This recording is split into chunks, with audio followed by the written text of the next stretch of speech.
Take Highbury, for example.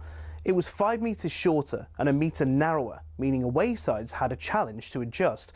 White Hart Lane was exactly the same. And actually, when Spurs temporarily moved to Wembley, they asked the FA to shorten the pitch. The FA, very offended by the sacrilegious suggestion, said no. Which, in fairness, could have actually benefited Tottenham, because when they moved into their shiny new stadium, the pitch was exactly the same size as Wembley's. Today, Forest pitch at the City Ground is a big one. It's 2 metres wider than any other pitch in the Premier League. But the smallest of all, Craven Cottage, just 100 metres long and 65 wide. No excuse for not tracking your man. There are a couple of crazy outliers in Europe too. At Napoli's home ground, the Stadio Diego Armando Maradona, the pitch is a whopping 110 metres long. At least they don't play on a slope like Newcastle do. There's a 2-metre incline on the pitch at St James's Park. And don't get me started on the old pitch at Yeovil too. It used to be a slant of 2 metres corner to corner and across the halfway line. So UEFA have their standards, so do the FA, but they do give pitches in England some wiggle room. Pitches can be anywhere between 90 and 120 metres long and between 45 and 90 metres wide. I mean, the rules state you can't have a square pitch, but in theory you could have one that's 91 metres long and 90 wide. Imagine rocking up to play a Sunday League game and the pitch is basically a square. So there are rules and regulations on sizes, with a UEFA standard that roughly everyone follows, but as we all know, size doesn't matter, does it?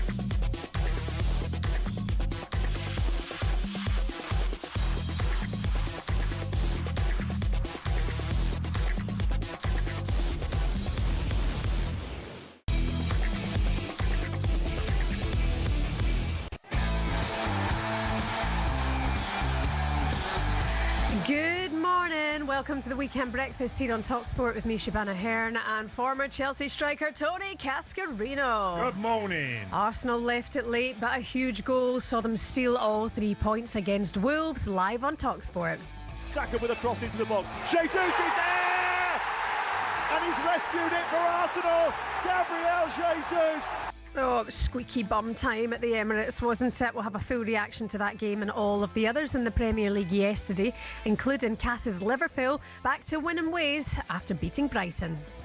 Swung in to the back post, and as you can tell from the cheers, it's Liverpool who've scored, and guess who's got it? It's Hugo Ekitike with a header at the back post. Liverpool fans, should he be the striker now? No questions asked. 03717 2233 81089 are the numbers to get in touch, and one of the biggest derby games returns for the first time in almost 10 years. The time where derby, it's Newcastle versus Sunderland. How is Eddie Howe feeling about this one?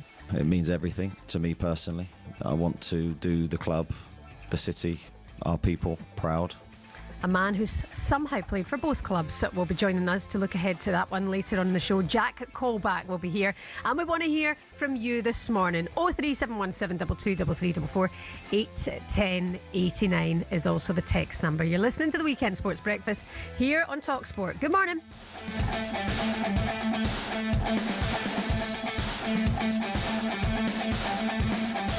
Quick sip of tea. Yes. Get into things. How are you this morning, sir? I'm very good. I had the longest day of the year for me yesterday. Long day. I was up at 3:30 to obviously do yesterday's show. Yeah. And from the show, I went and played a bit of poker afterwards. Shaky. And only for a couple of hours. And then, because I had to hang around in London because I was going to Stamford Bridge to see Chelsea versus Everton. Yeah. Ended up meeting and bumping into a few old colleagues I played with. Graham Stewart, who played for Everton and Chelsea, who was doing commentary for Everton. Nice. TV, I think. Bumped into him, Dave Lee. And all we do is just talk about the Chelsea dressing room back in 1992 and 94. Honestly, my favourite word of the year is bonkers. that dressing room, and Cundy was part of this dressing room, by the way. Yeah, it sounds good. Was just hilarious. from Vinnie Jones, Dennis Wise, Dave Besson, Stevie Clark, many, many others, Townsend, Kerry Dixon, Mick Hartford, and then you had all the young lads who were, the Dave Lee, Jason Cundy, Frank Sinclair, Andy Myers, Eddie Newton, and we just laughed. We just laughed talking about, the carry-on between the two. There's always a select group of people from at some point in your life that when you see them, it'll always be the same crack. You'll be able to look back and laugh. No one's too serious. That group you will always be able to have good fun with. Yeah. That's Well, nice. Graham Stewart, who left Chelsea to go to Everton, and I saw Graham, and I've seen him a couple of times. I hadn't seen him for years and years and years, but he's got a funny way about him. He'll look and smile, and his smile is like a naughty boy. Yeah, he does it, and he does it really. But it was great catching up, and obviously the game, which we'll talk about a bit later. But yeah, it was great. Good. That sounds nice, actually, to be fair. And a good game for you as well at Stamford Bridge, of course, getting the win over Everton 2-0. Big day in the Premier League yesterday. It was nearly a bit of a scare for Arsenal. Here's how it all sounded for you here on TalkSport. Saka with a cross into the box. Jesus is there! And he's rescued it for Arsenal!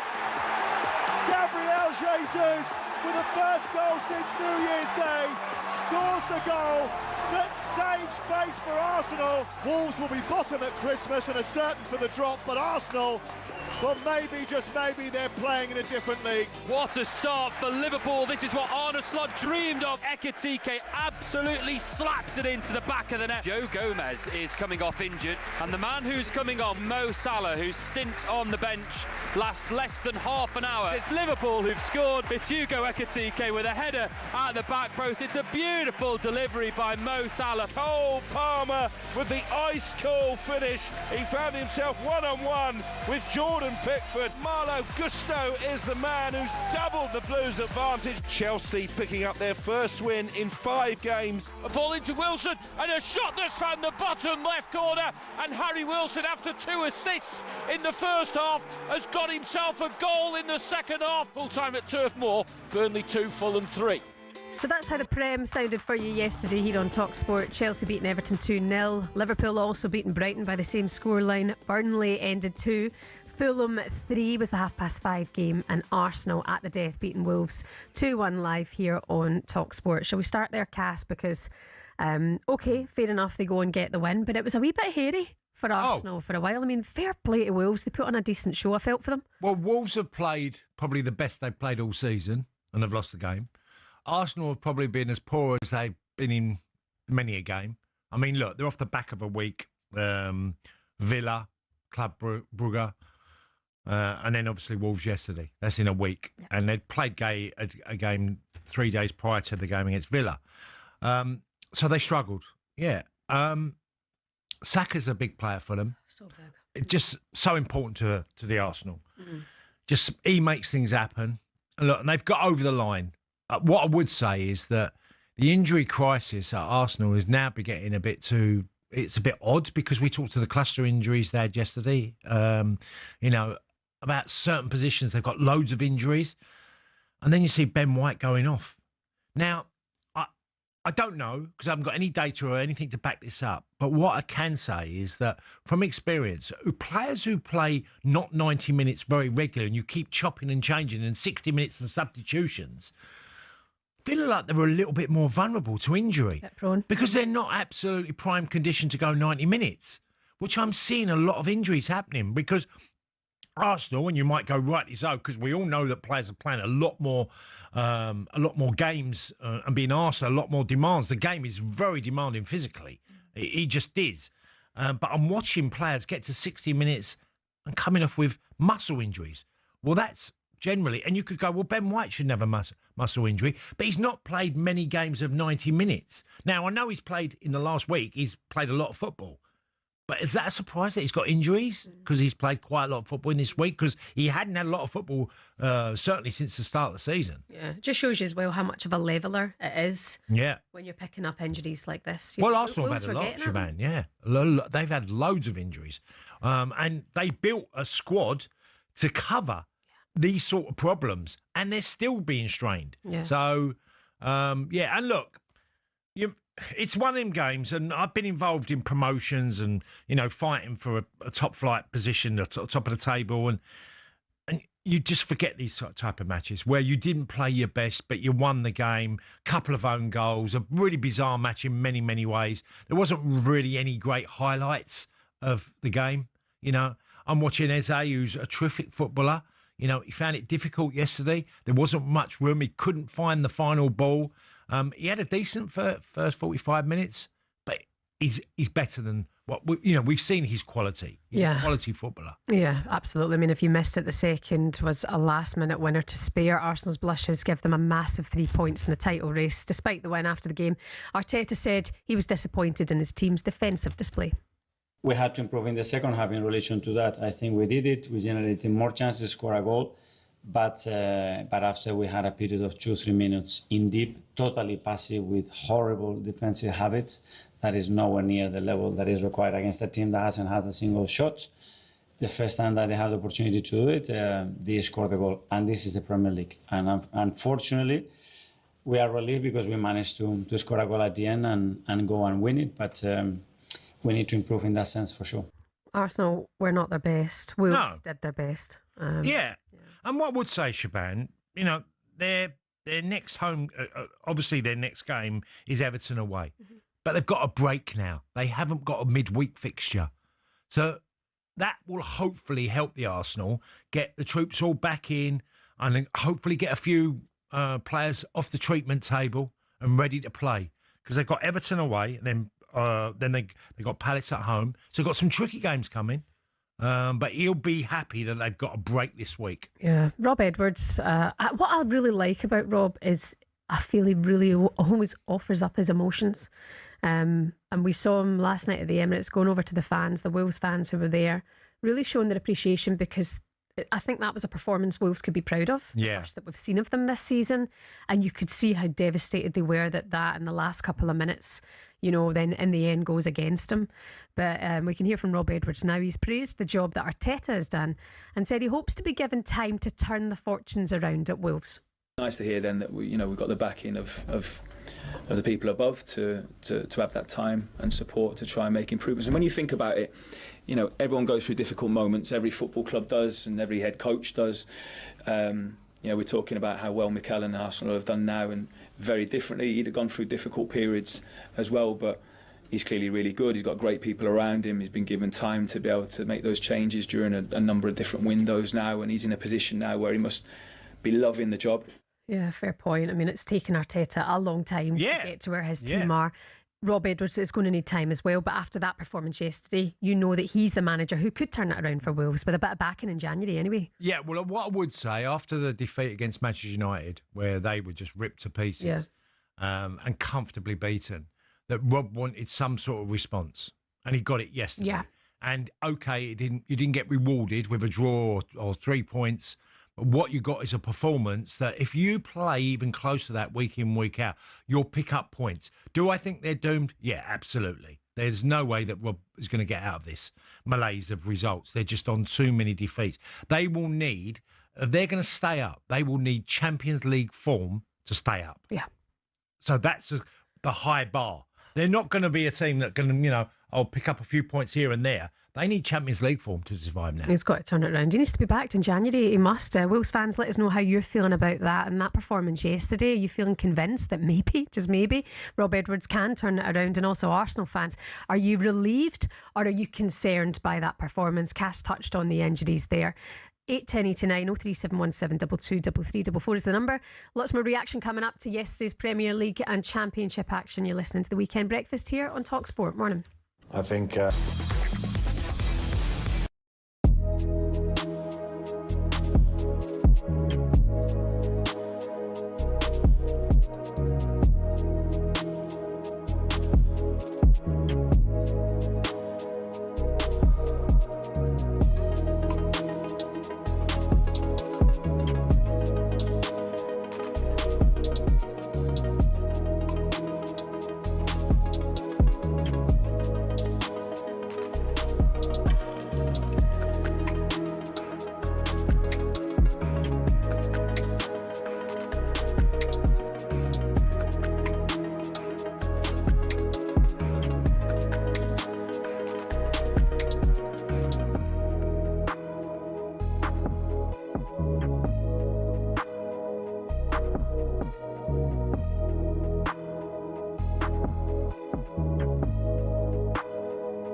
Hello and welcome to TalkSport Goals. We're taking you through what should be another busy day of football.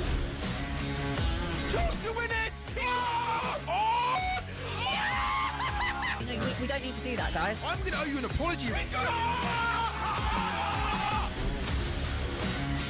How would you get to that conclusion? That's a weak mentality. Oh, get out of it.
Good morning. How are you? You're listening to the Weekend Breakfast here on TalkSport. Shebahn Aherne and Marseille striker Tony Cascarino. Cass, I can't see you.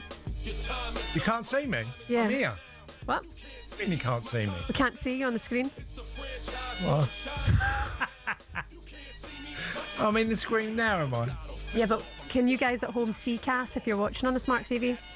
Let us know. I can't see him. Well, there, I can see on the TV. Oh my God.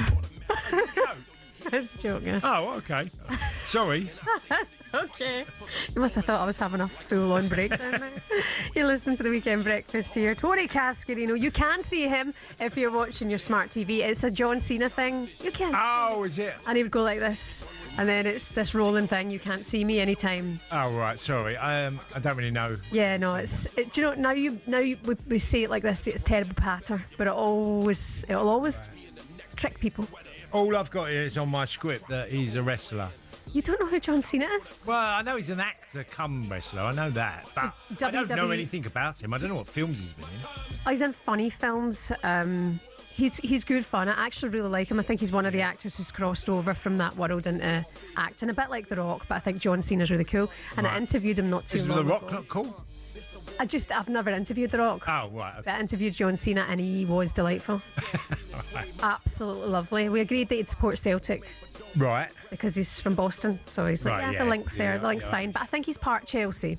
Anyway, he's officially retired. That doesn't mix, because normally Chelsea is Rangers, I know. Yeah. I know, but we can trick them. He can't see me. He's retired from wrestling. Former wrestler turned actor, finished his farewell tour in his last match ever on Saturday night's main event. It's actually a really quite cute clip because he's an emotional guy. He's lovely and he was bowing to all of the audience, but that's him. Done and dusted. You'll probably see him on a screen sometime soon. But yeah, now you'll know. If anyone says to you, John Cena, go, what? I can't see you. Oh, you can't see me. Oh, right. I don't know. I was completely lost on that. I know. I could tell. Let's focus on Liverpool. Something you won't be lost about. They beat Brighton 2-0 yesterday. Mo Salah came off the bench for Liverpool and provided an assist as Arne Slot's side beat Brighton with a Hugo Ekitike brace. The Reds now up to 6th, unbeaten in 5, following their first win at Anfield since the 4th of November. That's mad. Arne Slot was questioned about Mo Salah being back. I think he's a Liverpool player, and the moment he's there, I like to use him when we need him. And today he didn't start, as he did a few times before, but in the 1.5 season before, he He started, I think, every game. Today when he came in, like I just said, he had a performance like you would want him to give. What do you make of the game, Cass? Well, Ekitike was sensational. Mm-hmm. You can sign a striker, and sometimes it's not the most obvious one, obviously, because that would have been Isaac, and he's come in and he's frighteningly good. His work rate, his ability, technical, Just everything about him is like he's been a massive thumbs up for Liverpool. Because I don't know how well Liverpool or where they would have been without him. Imagine if they didn't have signed Ekitike and they were left with Isak with his injuries and not got going at all this season so far and other issues. He's absolutely been their best signing by a country mile in the summer. And I would say surprising because he was going to be a number 2 from what we were led to believe. That, is he the number 1 striker? Oh, he's by far the number 1 at the moment, by far. Arne Slot would be thinking, I'm playing him. I mean, he's headed for one of the goals and he, okay, the opening goal at 1-0, he takes it's an opportunist goal and he takes it really well. But he's just a very dangerous striker. He's lean as well. He's really lean, sharp, good technical, and amazing work rate. One that, I know he's not been well over the last sort of few days. Ian Rush was, I've always said, the benchmark for work rate and closing down defenders was always Ian Rush. Many other managers of my era would say to forwards, look how hard Ian Rush works. Yeah, Ian Rush's gone into hospital. Yeah, he has gone into hospital. Hopefully he's fine. Thinking of him, yeah. But Ekitike's got it in him. He works his socks off. Is he at the level of Rush? I don't think I've seen any forward do what Ian Rush did with his work rate. But a massive plus. Salah coming on. Look, fans are very... and I've experienced this myself where if you work hard and just come on, and even though things have been not very good the last sort of 10 days regarding what you've said and how you've behaved, but if you get on the pitch and you work and chase and hustle, fans will be very forgiving. And they'll give Mo Salah the right reception. But the big challenge for Mo Salah is when he comes back, is he going to come back and try and go, do you know what? I can play a part in making this season special for Liverpool. Because that's what Liverpool fans are hoping. What I saw yesterday was a reaction. Is it Mo Salah at his very best? No, far from it. But at least there was a reaction yesterday from him. Yeah. And then also, will AFCON be a good break for him as well? Because he goes to represent his country where he's absolutely idolised. The kids are studying Mo Salah in school. Will that be good for him? Make him feel that boost, that love that maybe he felt he wasn't getting at Liverpool. And then he'll take it into the second half of the season and maybe see the Mo Salah that we haven't seen so far. Well, it gives him time to reflect because when you're on international duty, you've got the games and you're obviously there, but you get a lot of time to think about a lot of things, including club and back home. And so when he comes back, Arne Slot will be really like watching him in training and giving him opportunities. And hopefully there's no more news of Mo Salah's off to Saudi or, because obviously we don't know how this can escalate. But what we do know is that at least we got a reaction yesterday. And you know what? At least it's not dragged on much longer. Like this is, it started a week ago. Here we are now. Yeah, he's handled it well. He's done what he had to do. Yeah, he had to put him in his place, and he's not discarded him and gone, I'm not picking him. I'm not having anything to do with Mo Salah. He's not done that on his slot. I like that. Yeah, so do I. I think you should never do that with players. If you ever fall out with them, okay, you let them know what you feel and they can vent their anger at you. But you don't discard them. Yeah, this isn't about us. This is about the fans. This is about the rest of the team. They've put whatever they've had aside, going, right, both let's do our jobs here and move forward. Yeah. He's an employee of the club. Yeah. So if he's an employee, use him. Do your job. And if there's other issues, you deal with them. And I felt he has. He's put him on the bench. And I said yesterday, what do you think? You said to me, what do you think of him? I said, he'll play a part. He'll come on. I don't think he'll start. And I think Arne Slot's handled that perfectly. Whether he's handled other things, we don't know. There's stuff that's gone in the background. I mean, I still don't understand what Mo... His promises and stuff. The promises stuff. I just don't understand what he's alluding to. So, look, move on from here. Moving on. Indeed, AFCON next stop for Mo Salah, and then he'll be back at Liverpool after that. Coming up for you here on TalkSport today, 9 o'clock this morning. Great show. You've got the Sunday edition with Henry Winter alongside Sean Custis going through all the papers, the supplements, everything you need to know. Then 11 o'clock, it's Max and Charlie Baker in for Barry today. On the warm-up show, Sam Matterface takes you around the grounds on Game Day Live from 1:30. All of the goals from the Prem and beyond.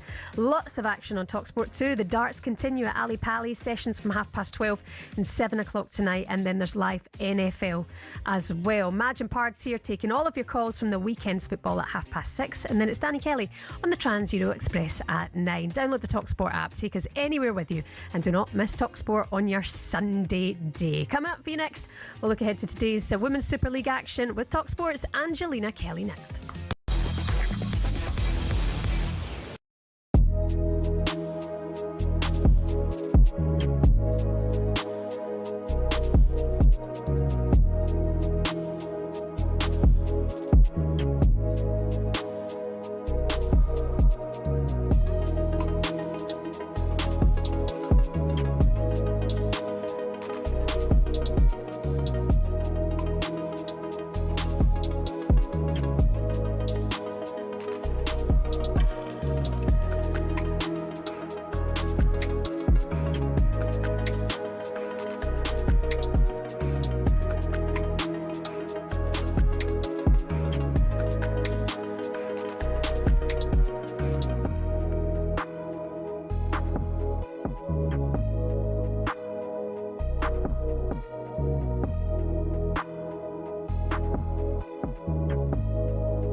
Good morning, it's the Weekend Breakfast here on TalkSport. We're live on your smart TV, we're on your YouTube channel. It's Shebahn and Tony.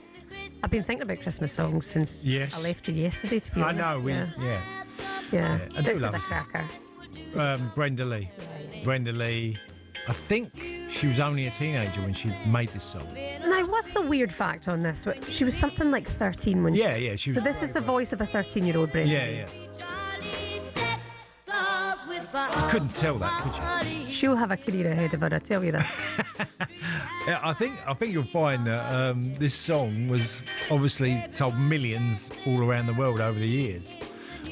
Probably, as they always say, with artists that make these massive records that end up being played year after year after year, it keeps them going financially. Absolutely. And it reminds me as well of Home Alone, when the bit where he's pretending that they're in the house and he's got like the little shadows going by the window. So would you like Kim Wilde's version? Kim Wilde's version. And Mel Smith? This is the one I would know. Yeah, but there is a cover which is Kim Wilde. Okay. And Mel Smith, the comedian. DJ Jazza will dig it out for us. I guess, because at some point, what one do you think? Because Kim Wilde had a lot of success with this as well. Oh, I didn't know. Particular song, I'm sure it's Kim Wilde. I had Brenda Lee recorded that 13 Rocking around the Christmas tree. Crazy. Yeah. That is crazy. Great song, though. Good festive tunes for you today. We'll get it on the news. We'll get it on. Because this is obviously the classic, the original. Yeah. But Kim Wilde did it. Didn't know that. By the way, some of your other headlines this morning. Bristol Rovers have sacked their manager, Darryl Clark, after 10 straight defeats in League Two. They're now in the relegation zone. Paul Lim became the oldest player to win a match at the PDC World Championship as the 71-year-old claimed a stunning victory over Jeffrey de Graaf. And also Harry Wilson, what a player, set up 2 Fulham goals before scoring their third as they inflicted a 7th straight Premier League defeat on Burnley after the game. Fulham boss Marco Silva praised the Welsh winger. Off the ball, he's always working very hard. He's a good example that today in football, a winger not just to go forward, he's much more than that, and he's capable to do it. And as you said, what a composure, the first assist and the second, brilliant pass to the goal in the goal that he scored. What a composure there, and some other moments, the back heel assist for Jedi Robinson to almost score the 4th goal. Okay, very, very good performance from him. He's been great, to be honest, the first 4 months from him in our football club, in the national team as well. He's completely in his best moment of his career, in my opinion, last 5 with me, and I have to say that he's in the best moment of his career right now. Brilliant away win. Yeah, and I mean, good to see him step up as well, Harry Wilson. Yeah, well, you have to remind yourself, because I always associated Harry Wilson with the young lad who was at Liverpool, never played a game. Yeah.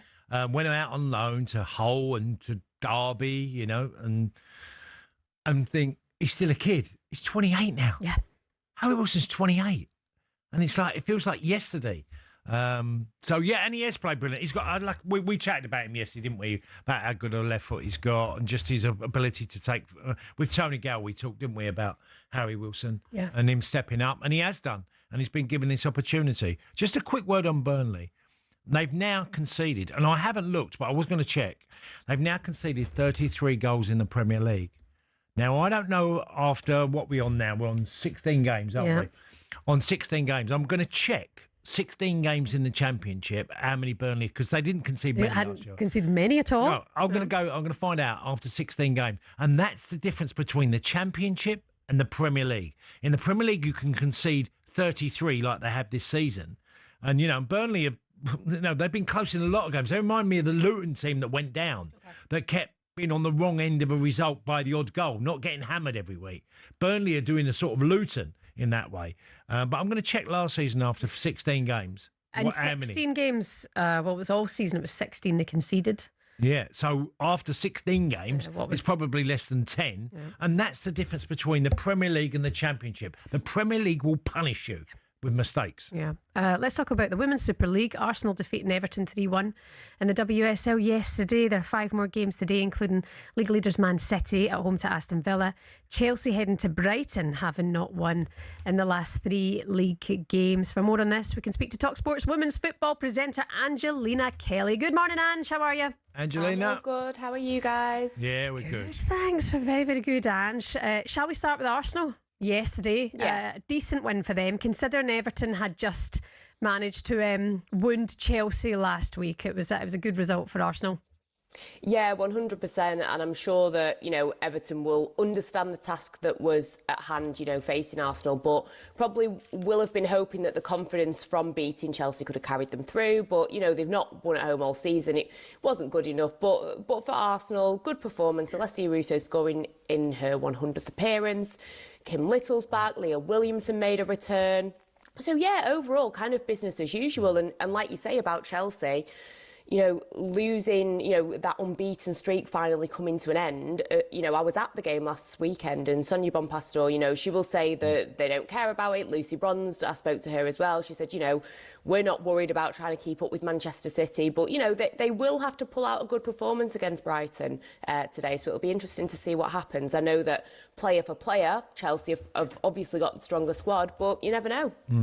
Angelina, I wanted to ask you this question because looking at the Women's Super League and looking at the teams at the top, they're all the biggest clubs in the country. Apart from Liverpool, who are bottom, the league, at the standings at the moment, are Man City top, Arsenal second, Chelsea third, Man United fourth, and Tottenham fifth. And so money's all obviously playing a big part from the biggest clubs to be able to entice the very best of women's football. Yeah, 100%. And I think we've seen Chelsea and Arsenal, really pave the way in certain senses of the type of players that they've been able to bring in and the success that they've had. I think you look at Liverpool and it's really disappointing. They sold Olivia Smith to Arsenal. She was, the first £1 million signing. They will have got a decent profit from that. I don't really know if they've invested it that well. You look at Gareth Taylor, who was at Manchester City and had success. He's now there. They did lose to Aston Villa earlier in the week, and I don't know if he's lost the dressing room, but the way that he was speaking about questioning players' desire, it's not looking good. And you want, the teams that people that maybe aren't the biggest WSL fans, the teams that they resonate with at the top. So it's disappointing from Liverpool, but yeah, it is very, very tight at the top. And I think Manchester City, they don't have Champions League football. And that is, in my opinion, the difference for them is that they are able to be at the top now and be competing. With Manchester United, they've got good players, but they don't have the squad depth in comparison to a Chelsea or an Arsenal. One of their players, Celine Bizet, she is now pregnant, so they're another player down. The fact that they played Lyon in the Champions League and they didn't even start Ella Toone or Jess Park to kind of manage minutes and some tactical decisions. Mark Skinner, every time I speak to him, makes a point of saying, I need signings. Mm-hmm. So for a team like Manchester United, they need those signings in January if they're A, going to be competing at the top, and B, they will be getting through to the Champions League to the next round via the playoffs more than likely, if they actually want to make their mark in that tournament as well. Yeah, I mean, they've got to back them. And I spoke to him a couple of weeks ago. Oh, were we out the Lyon game? No, sorry, the Wolfsburg game in the Champions League, and I can't understand why he has not been backed. I agree. We know what Man United's like. I mean, basket case, the best of times. The women are obviously not their priority. We know that for sure. But just do better for them. I think they've earned that backing now. They have. I agree. Yeah. I agree 100%. And it is a shame. And, when you do speak to Mark Skinner, of course he's going to say, I speak to Omar Barada, etc. But we've seen it that Sir Jim Ratcliffe didn't know who Katie Zellum was, who was the previous Manchester United captain. Yeah. So that tells you everything that you need to know. But I completely agree. They have to bring in the signings. I know that they've been linked to one or two players, but in order for them to continue to keep up, they have to be finishing above an Arsenal or a Chelsea for this season to matter, in my opinion. So fingers crossed, Skinner gets the backing, but I'll be honest, maybe because I am a Man United fan, I'm not holding out much for it. Man City, I think it'll be their season. Can we just focus on Arsenal a little bit more? Angelina, I think it's something like 8 players are out of contract in the summer. I mean, no wonder it's a little bit unsettled. We're hearing these reports it's an unsettled dressing room. 8 players up in the summer, and we're not talking about squad players, we're talking about starters. Exactly, and you do have to question, the infrastructure that Arsenal has, why this hasn't been settled. We even heard about it in the summer, about Beth Mead and how she was linked to London City Lionesses, maybe the one that got away for them, who knows. But yeah, you do look at it and you do question and think, why has this not been sorted out? Arsenal won the Champions League last season. They beat Barcelona. You know, it's not every day someone manages to beat Barcelona. And you just think that in order to continue with that consistency, the team spirit, etc., you would have, you know, dotted the I's and, you know, crossed the T's. So, yeah, a little bit concerning there. And you would like to see that kind of sorted. But, you know, Arsenal haven't been at their best all season. I think you look at a player like Mariona Caldente, who was, you know, in talks to be winning the Ballon d'Or. I think she looks exhausted, to be honest, and I think a few of them do, to be honest. Yeah, it'll be interesting to see how it works out for them. Like we say, a number of big players cast there out of contract. McCabe's goal yesterday, I thought, was absolutely stunning. Fantastic, another player then up in the summer. I'd look and go, they won't feel valued after winning the Champions League. They won't. I don't think they would anyway. Big games coming up today, Ange. Where are you based today? Where are you going? I have actually got a very rare day off, believe it or not. Hold on a minute. I know. What am I playing at? Who do I think I am? By the way, she'll be going down the rabbit hole of the Housewives. Ange, I've just remembered our conversation. Us two are obsessed with the Real Housewives, and we went through every series the other day. Is it the Salt Lake City Salt one? Lake City, I'm on at the moment, Ange, I know everything. I'll be watching that in a bit, don't you? I might watch that now after we finish chatting, and then I'll be checking in on all you're the not going to games listen as then the day to goes on. She's turning off. Yeah, of course. In between, but I've got to get my fix in, do you know what I mean? So, yeah, I'll be listening to you guys. I'll be, of course, keep my eye on the WSL. But day off, it does call for the Real Housewives, and I'm not going to say sorry for that. You know, don't say sorry. Don't apologise. Tomorrow night. Can I ask a question, Angelina, to you? Because I sort of spoke a little bit to Shebahn yesterday. What's so different between the Salt Lake City housewives and, say, I don't know, Philadelphia housewives? I think it's the fact that a lot of them are Mormon, and people at the moment are very, very intrigued because it is such a fascinating way of life. You've got people that have like left the church, you've got people that are in it but somehow are selling tequila. It's all going on basically. The loopholes are very, very interesting, but yeah, you're gonna have to watch an episode to find out. And then like the Beverly Hill ones are insanely rich. Oh, it's just diamonds galore, isn't it? It's amazing. I'll watch that in my next life. Yeah, you should do that, Cash. I bet you Joe watches it. If you went into your wife and said, I'll watch an episode of this for you, you'll come back and thank us later. No, she is. Yeah, very Merry Christmas for you, Cass. Go and watch your game. Ange, thank you very much. Have a good weekend, okay? You too. Angelina Kelly there, our TalkSport reporter. We should do a little feature on the Housewives and just no. I'm sure it'd be hilariously funny. Because, I mean, you've alluded to certain types of scenarios. And Philadelphia Housewives, I mean, the Mormons are very much based. They're the Mennonites as well, aren't they? They're based in sort of Pennsylvania. So I'm sure that would be... Yeah, you learn about all the different cultures and just levels of richness. It's crazy. Yeah. Their levels just... wild.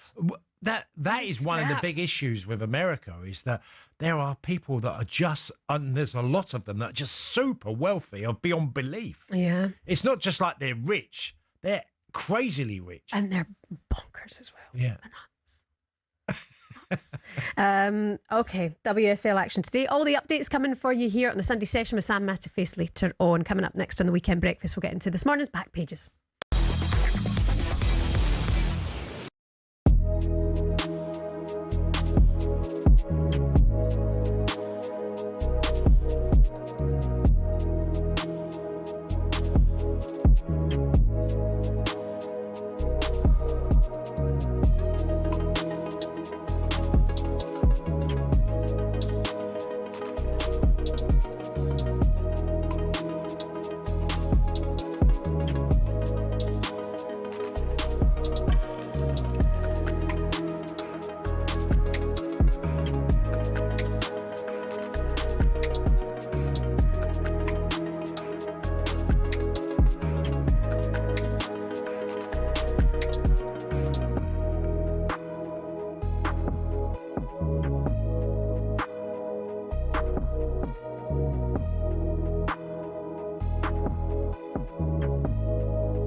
Get it?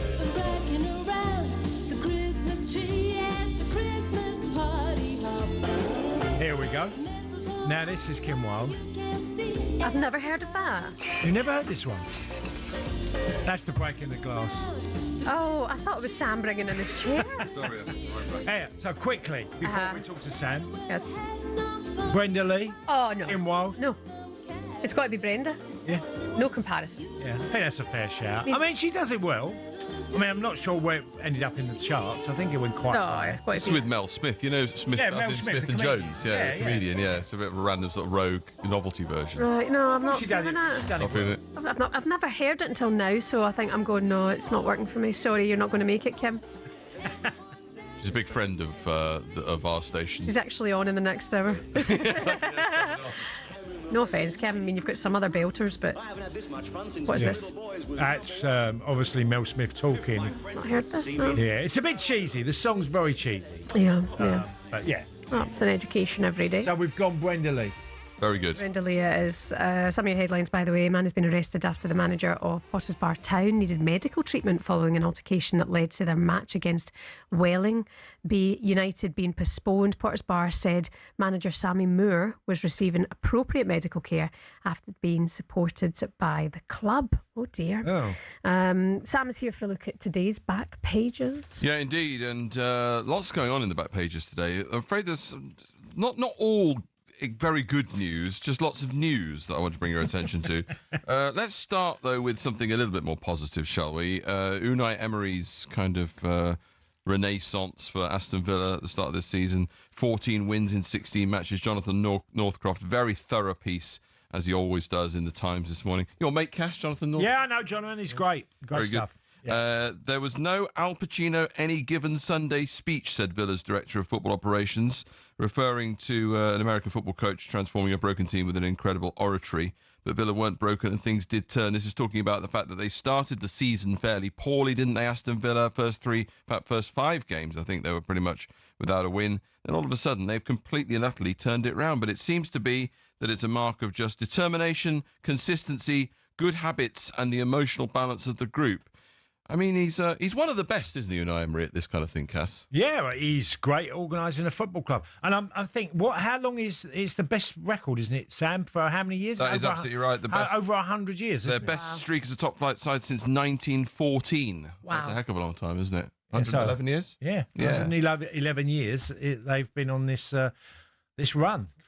Well, they haven't been on it for 111 years, but it's their record in that time. Yeah. Yeah, it's pretty amazing, and there's all sorts of insight here as to exactly how they've done it and how Unai Emery goes about transforming a football club. But one of the interesting things, Cass, is, I mean, apart from the fact they thrashed Bournemouth, there's a lot of narrow one-goal wins. Yes. Just edging games. There's a lot of that about Villa, isn't there? That they just don't have enough. I've always said he loves the team ethic as the most important thing of the football club, that you carry no one, you don't have superstars. Yes, they can become superstars, but what you saw, the victory over Arsenal, was a team that was totally committed to the idea of the way he wanted to set up against Arsenal. And look, the game could have gone either way, because both teams were going for the victory, Villa and Arsenal. Yeah. But yeah, he's really, really good at all this sort of stuff. And you could see why in some ways it didn't quite work at Arsenal at the time, because he had some very big names at that football club who weren't pulling their weight. Yeah, absolutely. And they've got West Ham today, haven't they, Villa? So that's big game. Interesting game. Now, Shebahn, I don't know whether you've seen this. Unbelievable footage from yesterday doing the rounds. Lionel Messi's visit to India has turned sour after furious fans stormed the pitch and resorted to vandalism at the Salt Lake Stadium in Kolkata yesterday.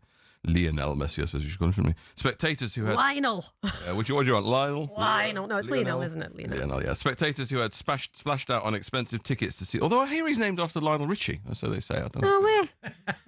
Spectators who had splashed out on expensive tickets to see the Argentina legend began hurling bottles and attempting to break the gates between the stands, protesting over the alleged mismanagement of the event after Messi had left early. You'll see some of this if you're watching now on your smart TV or on YouTube.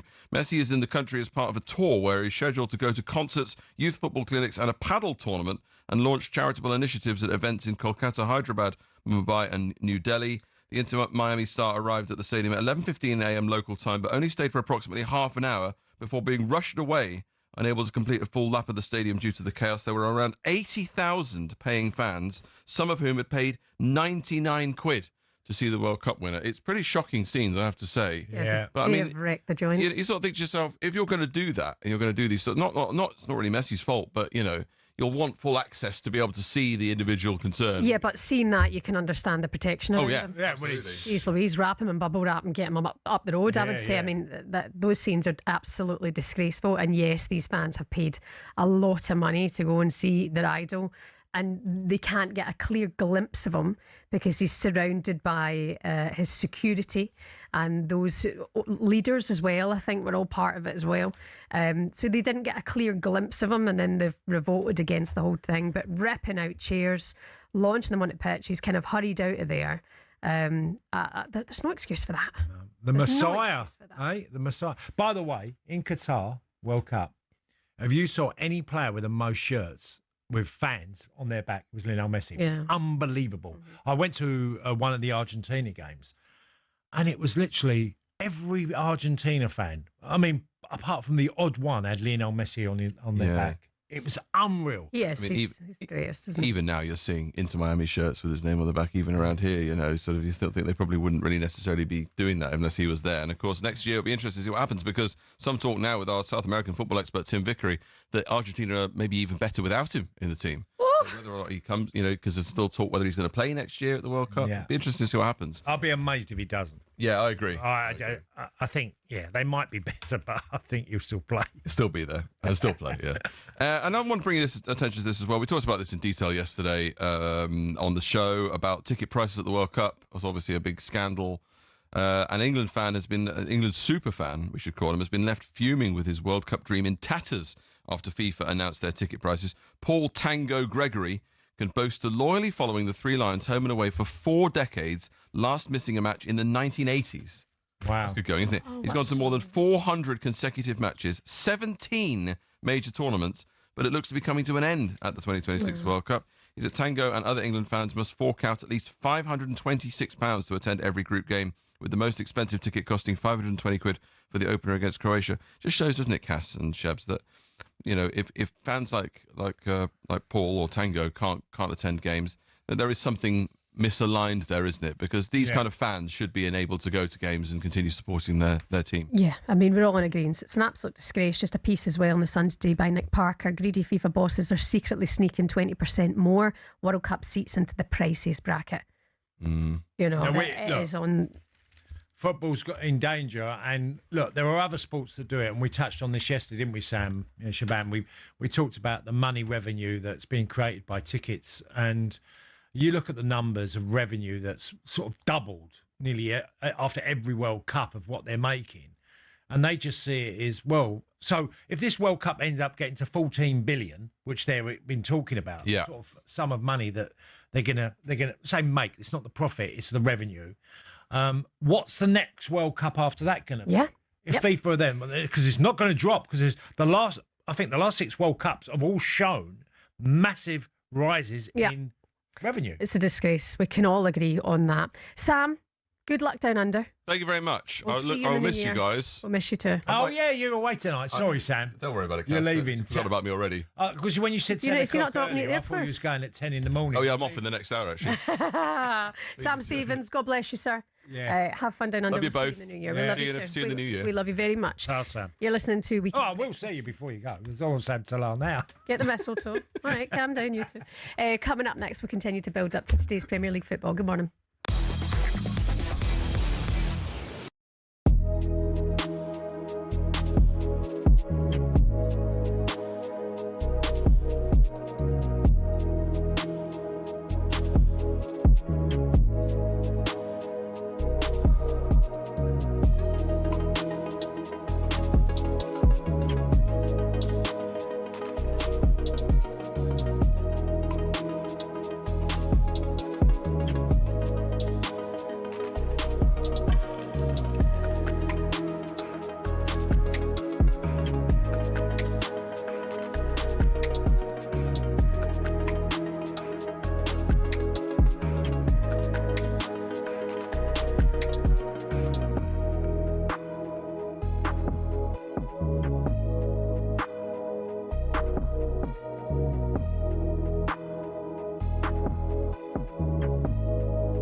Football fans all have stadiums we love, but do any of us have a pitch that we love?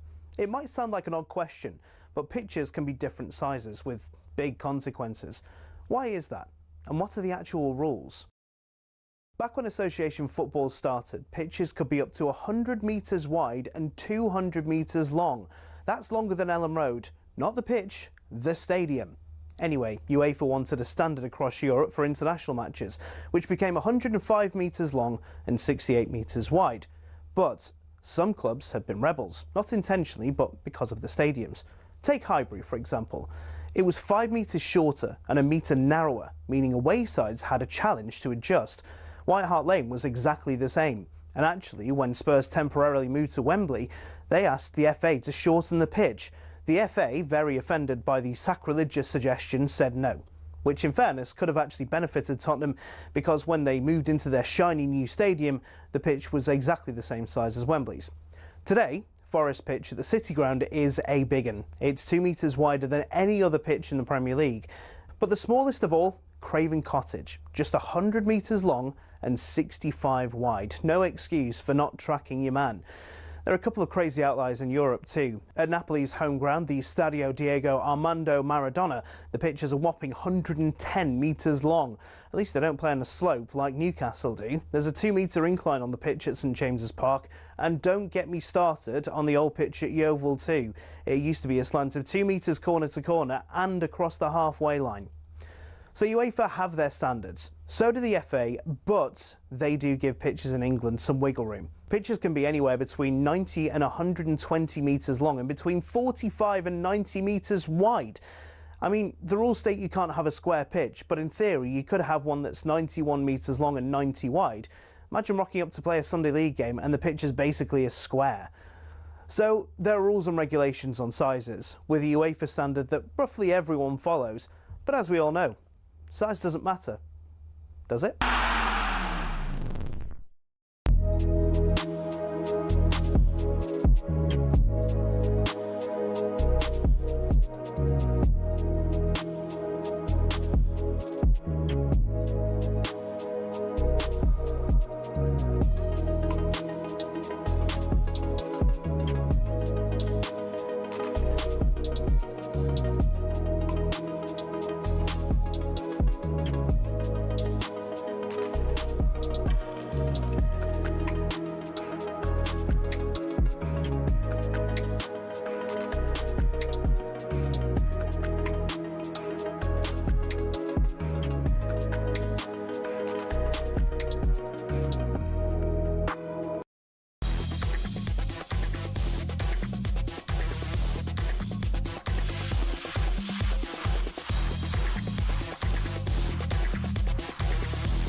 Good morning, you're listening to TalkSport. It's the weekend sports breakfast with Shebahn Aherne and former Celtic striker Tony Cascarino. Liverpool are back in the wins column thanks to a double from Ugo Ekitike. Swung in to the back post, and as you can tell from the cheers, it's Liverpool who've scored.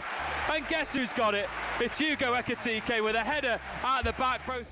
Morning, Liverpool fans. Let us know, should Ekitike be the striker now? Also, does Alexander Isak start in this team? Elsewhere, after a wobble in form, it was a good performance at Stamford Bridge for the Chelsea. Chelsea 2, Everton 0. Chelsea picking up their first win in 5 games in all competition. Cole Palmer back on the score sheet for the Blues in a much-needed victory over Everton. We'll discuss Chelsea this hour, and one of the biggest derby games returns for the first time in almost 10 years. The wine tear. I keep the weird time. Wine it up and tear the place up as well. Weird time. Derby, Sunderland against Newcastle. How is Regis Labrie feeling ahead of this one? Will be a great team, a great opponent. So we'll be underdogs, we'll be challengers, but I repeat, we'll play with ambition and desire. As ever, updates from 2 o'clock here on the Sunday session on TalkSport. This is the weekend sports breakfast. Hope you're having a good one so far. Good morning.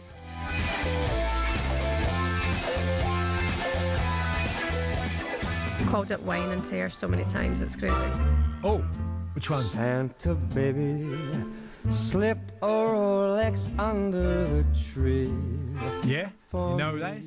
That's the Boobster, isn't it? Yeah, Michael Bublé. He's got a voice as well, hasn't he? Not into it when he calls everyone kid, though.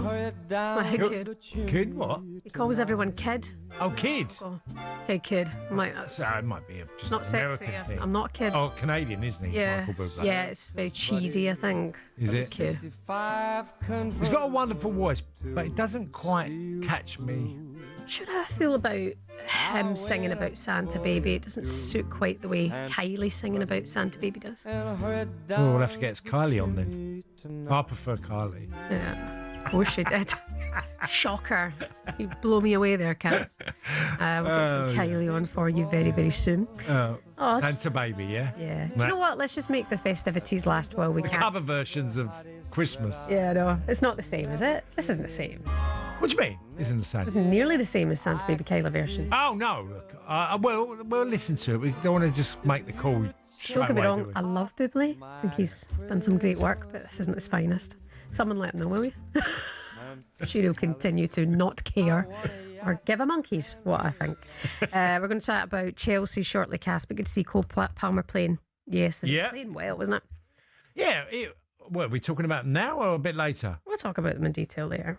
Okay. Well, yeah, it was good to see him back. And then we're talking later. I'm not going to say it all now, am I? Yeah, okay. Let's get to the game live on TalkSport last night. It was squeaky bum time for Arsenal versus bottom of the league, Wolves. Here's how it sounded for you here on TalkSport. Jordan Odegaard, it's a deep one towards the far post. It hits the post, comes up on Sam Johnson and goes in. It's an own goal. And Arsenal's 50th goal of the campaign, celebrated with gusto because it's the final moment to break down a stubborn Wolves defence. An unfortunate own goal for Sam Johnson. To the area, bit of tension in the air, across in towards the near post, and Arakadare is there to score.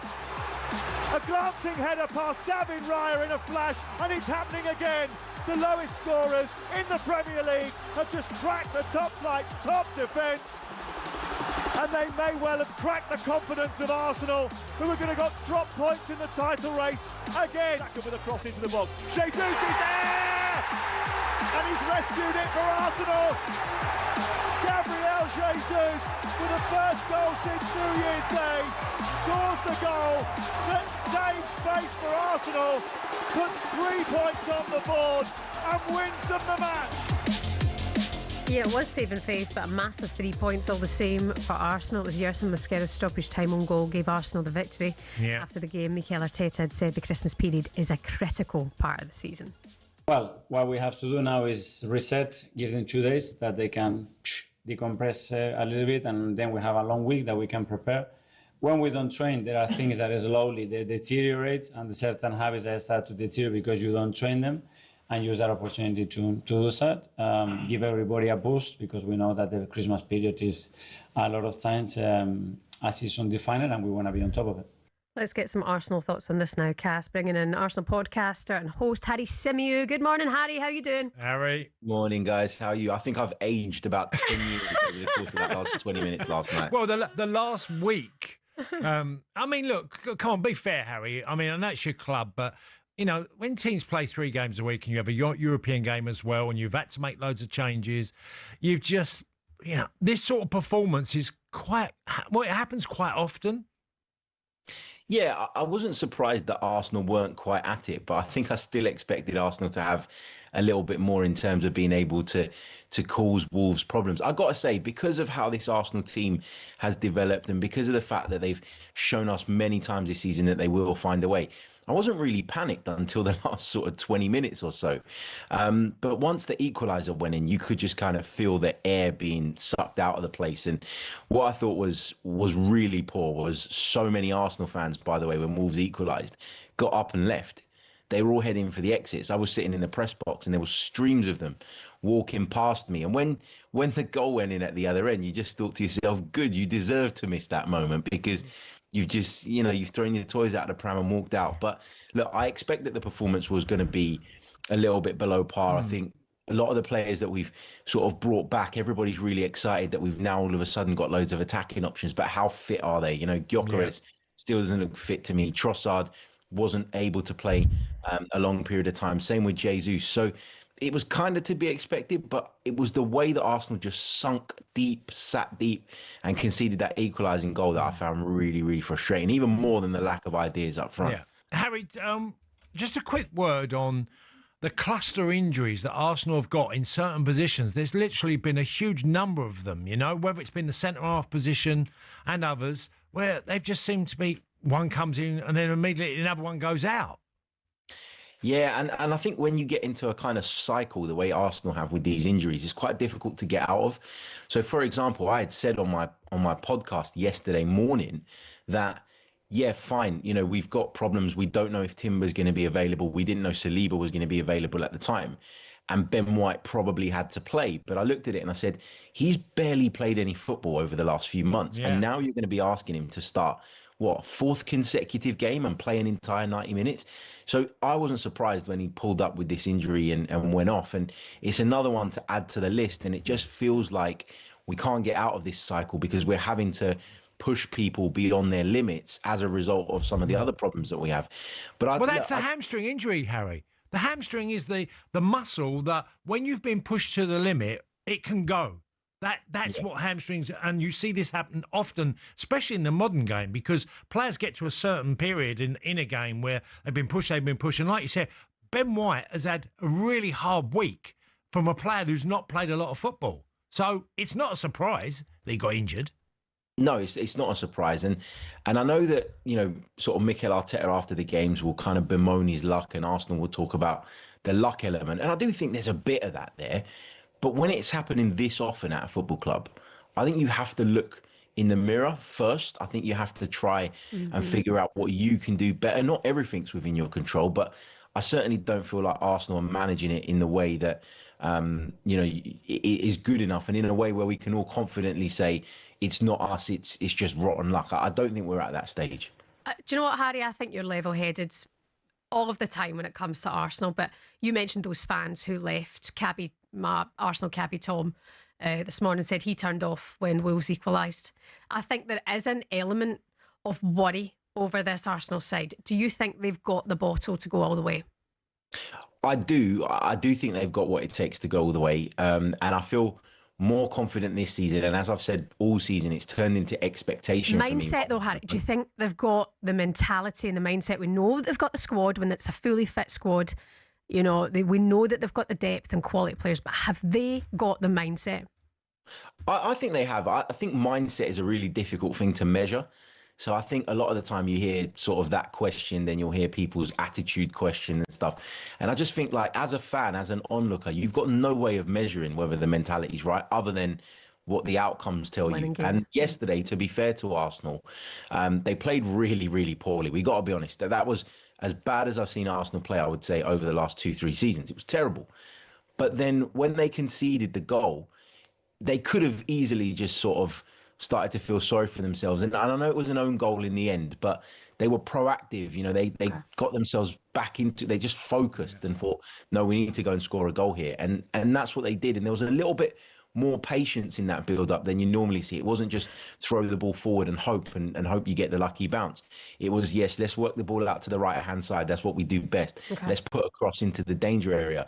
And they got lucky the way the goal came about. In the end, it's an own goal. But I took something from that. I'm not going to sit here and say, this is the sign that we're going to do it. We're super resilient and all of this, because that performance does not warrant any praise whatsoever. But finding a way, you did get the job done. Exactly. Well, but I do think yesterday they showed something in terms of just the way they were able to quickly reset and get over the line. Yeah, well, as you're an Arsenal fan, we have to let you go early.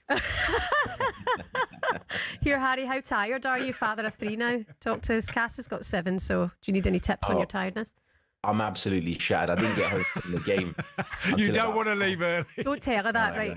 Whatever you do, do not tell your I wife. find myself going to the stadium early so that I can have a bit of a break before the game starts. Well, you do good food at the Arsenal. It is nice, isn't it, Lovely Harry? foods at the press and the Arsenal and that. Yeah. Spoiled. It's the best. Yeah. All right, well, mate, speak to you again soon. And have a good Christmas when it comes if I don't speak to you, okay? You too, Cheers, guys. Harry. All the best. Thank you. Harry Simi there. You listen to the Weekend Breakfast. He talks. We just had another baby. He's just had I know. Oh, yeah, I know. Well, he's not, obviously. No, but yeah. Oh, Harry's good, and he's good on the Arsenal, and you know, and I think he's very level-headed about where they are and what you know.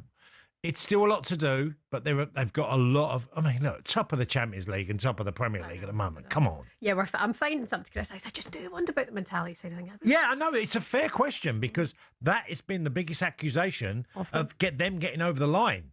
And we don't know the answer to that yet. What we do know, they got a hell of a squad and a lot of good players to win the league. And last night, they just got over the line. Yeah. But it's December.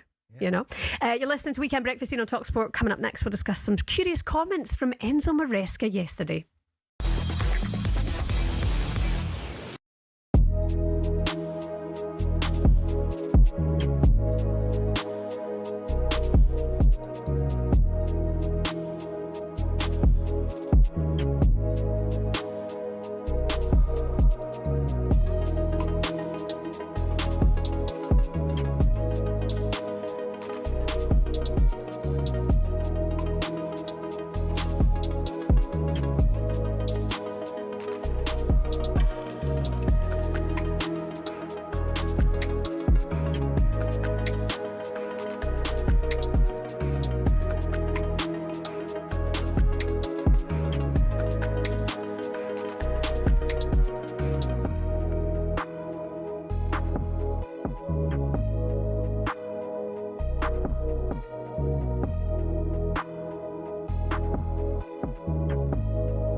Hello and welcome to TalkSport Goals. We're taking you through what should be another busy day of football. Chance to win it! We don't need to do that, guys. I'm going to owe you an apology. How would you get to that conclusion? That's a weak mentality. Oh, get out of it.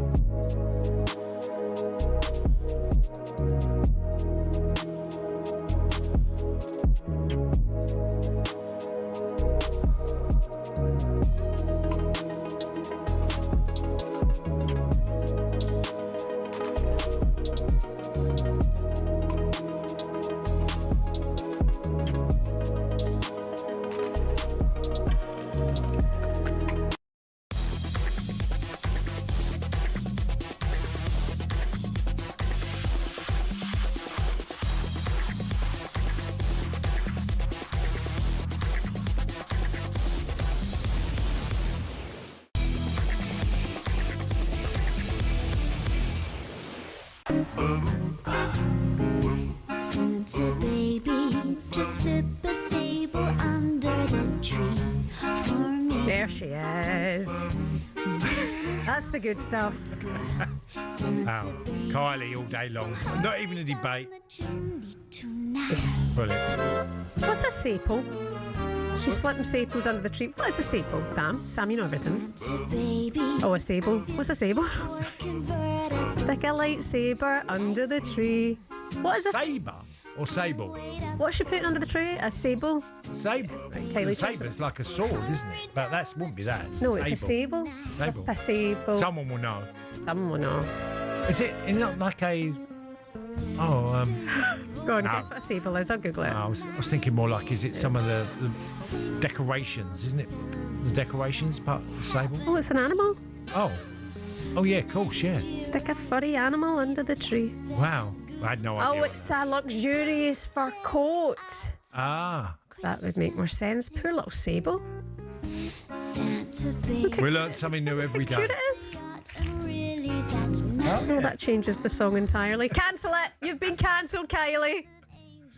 She's definitely the winner. Yeah, she beats Bublé all day. By the way, there's a story in the papers today about the amount of us over the festive period who are getting in trouble with cab drivers. Right.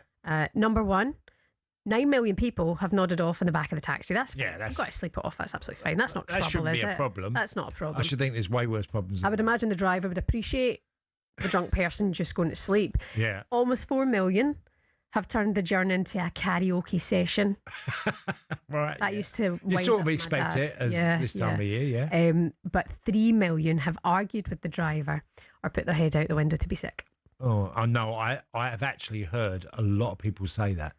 I had a couple of conversations yesterday with their children who had gone out and had been sick. So, I mean, it's a nightmare. For my dad was a taxi driver for years. It takes you off the road for the night if someone's sick in the cab because they obviously need to go get it deep cleaned. But I put my hand up to God and I apologise. I've done it a few times.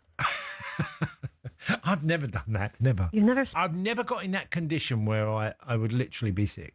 Yeah. I don't anymore. No, that's good. Well, you're a mature adult like now. 15 years ago. Yeah. Disgraceful. Disgusting. Little. Oh no, I know, and for the cabbie, that's the end of the night's work, End of isn't the it? night, yeah. He can't go on with the smell and the stench. I tell a lie. I remember coming in from the Good Morning Britain night out and I couldn't get a taxi, couldn't get an Uber for love nor money. So I got a black taxi from the centre of London back out to St Albans. Yeah. And then I spewed in it. Oh. So it's not long ago. It must have been about 8 years ago. I've had a few taxis called from my performances on the pitch. Listen, we're all human. These things happen. 03717 223344 is the number if you want to get in touch this morning. Are we taking a call here, Sam? Oh, we're not taking a call here. Oh, I spoke too much about being sick that the guys decided not to come on with us. That's absolutely fair. Let's focus on Chelsea-Everton yesterday. Yes. A much-needed victory over Everton for Enzo Maresca's side. After the game, Enzo was speaking to the media. He went into a bit of a bizarre rant about his last few days in charge of the club. Since I joined the club, the last 48 hours has been the worst 48 hours since I joined the club. because many people didn't support us. People didn't support me and the team. In general. I love the fans, and we are very happy with the fans. So he loves the fans, but he's not felt supported over the last 48 hours. It's been the worst. Has this been a common theme of late? You know, like with Mo Salah says promises have been broken and never actually says what the promises were. And then you've got Enzo Maresca coming on yesterday and then saying the worst 48 hours and no one knows what that was about. In general? What in general? Well, yeah. Well, has something happened? Well, if they're the people above and they feel like, well, it's against them, he's already... Well, he clarified that it wasn't the club that he didn't feel supported by. Who then? The supporters. Well, but the supporters have been fine. What's been so wrong? Did Rory Jennings say something? Probably. Maybe that was it. But, well, he's not Enzo's biggest fan, is he? So, I just don't know. These what we're seeing now is players, and now we're seeing a coach do it, throwing something in the mix, and then being so vague that no one really knows what they're on about. Because I don't know what he's on about. Well, who are you talking? Mm-hmm. You know, why was the last 48 hours so bad? Tell us. And then we might go, oh, right, okay, get it. I understand. Well, they just leave it hanging. Yeah. Well, Chelsea fans, I mean, can you enlighten us as to why he's feeling so low over the last few days and unsupported? 03717 223344. Also, how do you feel about your manager throwing things like that out there? I mean, is it a case of just work as hard sometimes and get on with it? Or has something happened that we should know about? I had no idea. You're guessing, speculating. That's all we're doing. What I would say, on the good note, I mean, Chelsea got a victory yesterday. Everton had a good few chances. Mm-hmm. And, I mean, the game after about 20 minutes, Shebahn, Chelsea weren't playing well. And Everton kept getting down the right of Chelsea, causing them problems. Their final ball was poor. Then Chelsea scored. Cole Palmer scored. And it sort of changed the dynamics of the game slightly. But Everton, David Moyes could come away and think, we didn't score yesterday because they had enough opportunities. 2 players for Chelsea. Malo Gusto was brilliant yesterday. He was really, really good. And he's come on leaps and bounds in that right-back position, which allows Reece James. And by the way, Reece James, now, and I think he's a Rolls-Royce of a footballer. Yeah. He hardly gives the ball away, and he just keeps things moving. I thought Reece James was tremendous in midfield, and it's interesting what Tuchel might even consider him in there as well, because he's got so much quality. I remember watching him as a young lad, and there was a naivety, look, as you'd expect from a young player, you know, of the way he played, and sometimes got caught. But boy, he's come on leaps and bounds, Reece James. Brilliant player. Just got an array of vision. His vision is just extraordinary. And I thought he was really, really good yesterday. And just one thing on Everton, Shebahn, which is really important. Everton has a history with big centre-forwards over the years and decades of great centre-forwards. And I'm watching Barry and Beto, who are pretty much similar in their goal records. They're both sub. One either comes on for the other, or one starts and then the week after the other one starts. Both of them have got 1 league goal each this season for 2 centre forwards who have, one or the other is playing each game. And they're not good enough at the moment. And look, they're young players, or certainly Barry is, and there's room for improvement. But what I do see is that Everton are urgently needing a centre forward that can chip in with goals, because they're struggling. They've got Dewsbury Hall. Okay, he went off injured yesterday, which was a blow. Grealish wasn't as good as what he can be. Ndiaye is a really good player that can cause problems. So they've got quality technical players. But the 2 centre-forwards are so far short of what Everton need at the moment. Yeah. All that said, it was a big win for Chelsea yesterday. Yeah. They needed that 2-0 over Everton. You listen to the Weekend Breakfast here on TalkSport. On the way next, we'll speak to our resident Forest fan, Max Scott. Looking ahead to that game against Spurs today.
Shin pads are a footballer's best friend. Even if players like Jack Grealish do wear such small ones you can barely even see them.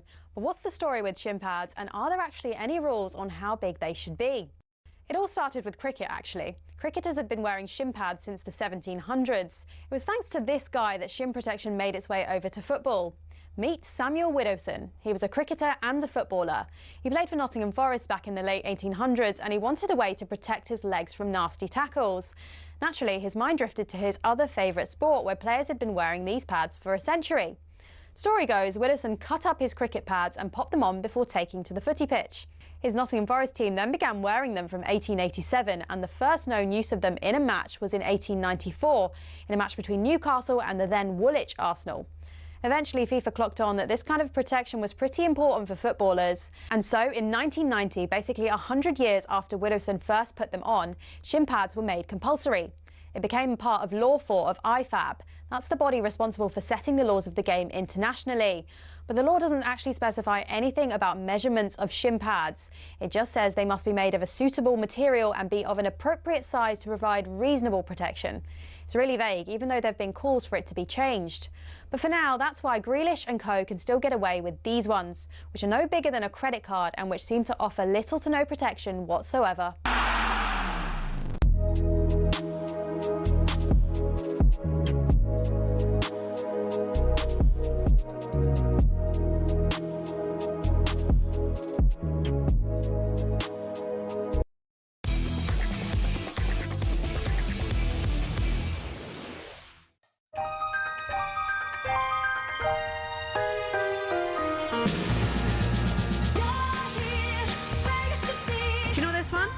Yes, I've heard it. I can't. Who sang this one? Kelly Clarkson. Oh, right. Yeah. Not a classic. No, but it's a great song. Good one, isn't it? Yeah. It's the best one. Can you name it? Is she Welsh? No. No. I'm completely on the wrong track then. She's American. She won American Idol, didn't she? Oh, did she? Okay. Maybe she's got some Welsh in her. Maybe. I don't know. Underneath the Tree. And... why were we talking about this? I don't know. You started talking about, do I know this one? Did we? Just a tune in it. I'm only answering. Oh, it's a great tune. Weekend breakfast here on TalkSport. Shebahn Aherne and Tony Cascarino. By the way, some of your headlines. Leicester City's Abdul Fatawu scored a goal from inside his own half as they beat Ipswich 2-1 to move 8th in the Championship. Man City have confirmed Rodri is doing well with rehabbing his hamstring injury. He's played just one competitive minute for Man City since picking up the injury against Brentford in October. And Arsenal narrowly edged past Wolves 2-1 later on last night in a last-minute goal to pick up a crucial win in the title race. Gabby, the Arsenal fan, was at the stadium. He was at the Emirates last night. 03717 223344 is the number to have your say. Gabby, good morning. How are you feeling about this Arsenal side? Hi, Gabby. Morning, Shebahn. Morning, the god of Gillingham, a.k.a. Cask. Hello, mate. Well, listen, them fans that walked out, as Harry alluded to, wow, fancy walking out. All I can say is, and touch on a bit of what you've said, and Cass will completely get it, since the 23rd of November, we've had 7 games. Yeah. And I think Mikel has played his utmost full-strength side where he can in every game. And I'm looking at it thinking he's tempting fate. With Bruges on Wednesday night, we had a chance to blood some youngsters early on after the second goal. We've won the group. And I just think with what you guys said about managers and then what they allude to and what they refer to, and I not have a clue, I just think there's a little level of untrust in the lower ebb players that we have in the side. And Benny White last night, I thought he went down at that point, but he actually was running back for the one opportunity that Lee Champ had when I watched it back when I got home. And I just think there's that pressure of he's just got to trust what he's got. Otherwise, what's the point of having a player in every position if you're not going to rest players? Yeah, I think that's a really valid point. And you can also add in, look, Mikel's on this drive of winning nearly every football match. Now, you might say, well, that's daft, because of course they're trying to win. But like you've just said, you have to trust players to come in and do a job when required. Yeah. Gabby, thank you so much for your call this morning. 03717 223344 is the number. Breaking news. Go on. Kelly Clarkson does have some Welsh in her. See? You were on something there. I'll take it all back. I apologise. You know some random nonsense. I know. My mate said, if I ever go on one of these shows, pointless. He said, he said, if I'm going to really random question, I'm going to come to you. Not for obvious stuff. He says, you always know something really weird. So does Ali Boyce. Yeah, but I know Ali's good on general as well. He's really good on very general. smart, but of the most random stuff. Yeah. See, Ali's on it as well. Yeah, I've got a bit of that quirkiness where I just know odd stuff that, why do you know that? How do you know that? Of that Kelly Clarkson, she's Welsh. No, she isn't. She won American Idol. Turns out she's got a bit of Welsh in her. Cass is there to pick it up. Let's talk about the game happening this afternoon in the Premier League at the City Ground. Forest face Spurs. Both sides coming off victories midweek in the Champions League and Europa League respectively. Spurs beat Slavia Prague 3-0. Forest went away against Utrecht, beat them 2-1. Spurs 11th, looking to climb up the table after a poor start, and Forest looking to create bigger gap between them and the relegation zone. Somebody who's all over this one for us is our TalkSport reporter and Forest fan, Max Scott. Good morning, Max. Hi, Max. Morning, guys. How are we? Yeah, good. Well, I was going to ask you about, obviously Sean Dyche and how he's doing at Forest, but the fact he hasn't been sacked is probably telling you he's doing quite well. Yeah, good little dig that. Forest have sort of covered himself in glory this season, have they? And Sean Dyche came in, and the club was in like a state of chaos. Let's forget about that 39-day punt on Postecoglou, but ultimately he's come in, he's won 6 out of 11 games. And despite that, Forest are only 2 points off the bottom 3, and it just shows how once you get yourself in that sort of hole in the table, it's really difficult to get yourself out of it. And so it sort of accentuates why a victory today at the City Ground is really important. Yeah, and I mean, obviously the statement win was when they went to Anfield and won 3-0, Max, which seemed to, a really big moment for the club because, you had a number of wins since that as well. Yeah, it was really important. And I think form's improved. That obviously you could see sort of bred a lot of confidence in the players. But having said that, in the league, we've had some disappointed losses in recent times. We've sort of, even the win against Wolves was disappointing. We lost at home to Brighton.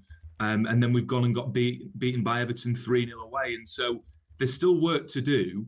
And even though midweek Forest got a good away win, and you can never turn your nose up at an away win in Europe, particularly like Forest if you've been out of it for so long. But I do think that some of those individual player performances have been off it. And like I say, it's really important that Forest sort of, you said it, Shebahn, sort of create that little bit distance between the teams below. But that's going to take a while. And so I actually want to see more from the players, because when you look at the squad depth and the quality of players, the likes of Murillo, Elliot Anderson, who, despite where Forest are, is probably one of the best players in the Premier League, midfielders in the Premier League, Morgan Gibbs-White, etc. That squad's too good to be flirting with relegation. So, yeah. And also, we know how good Nuno is, right? And West Ham are third bottom. And so it's not as if there's no divine right to stay in the Premier League. And so I want to see sort of improved individual performances actually from some of these players. Mm-hmm. Do you expect any business to be done in January? And also the latest on Chris Wood? I think I would, yeah.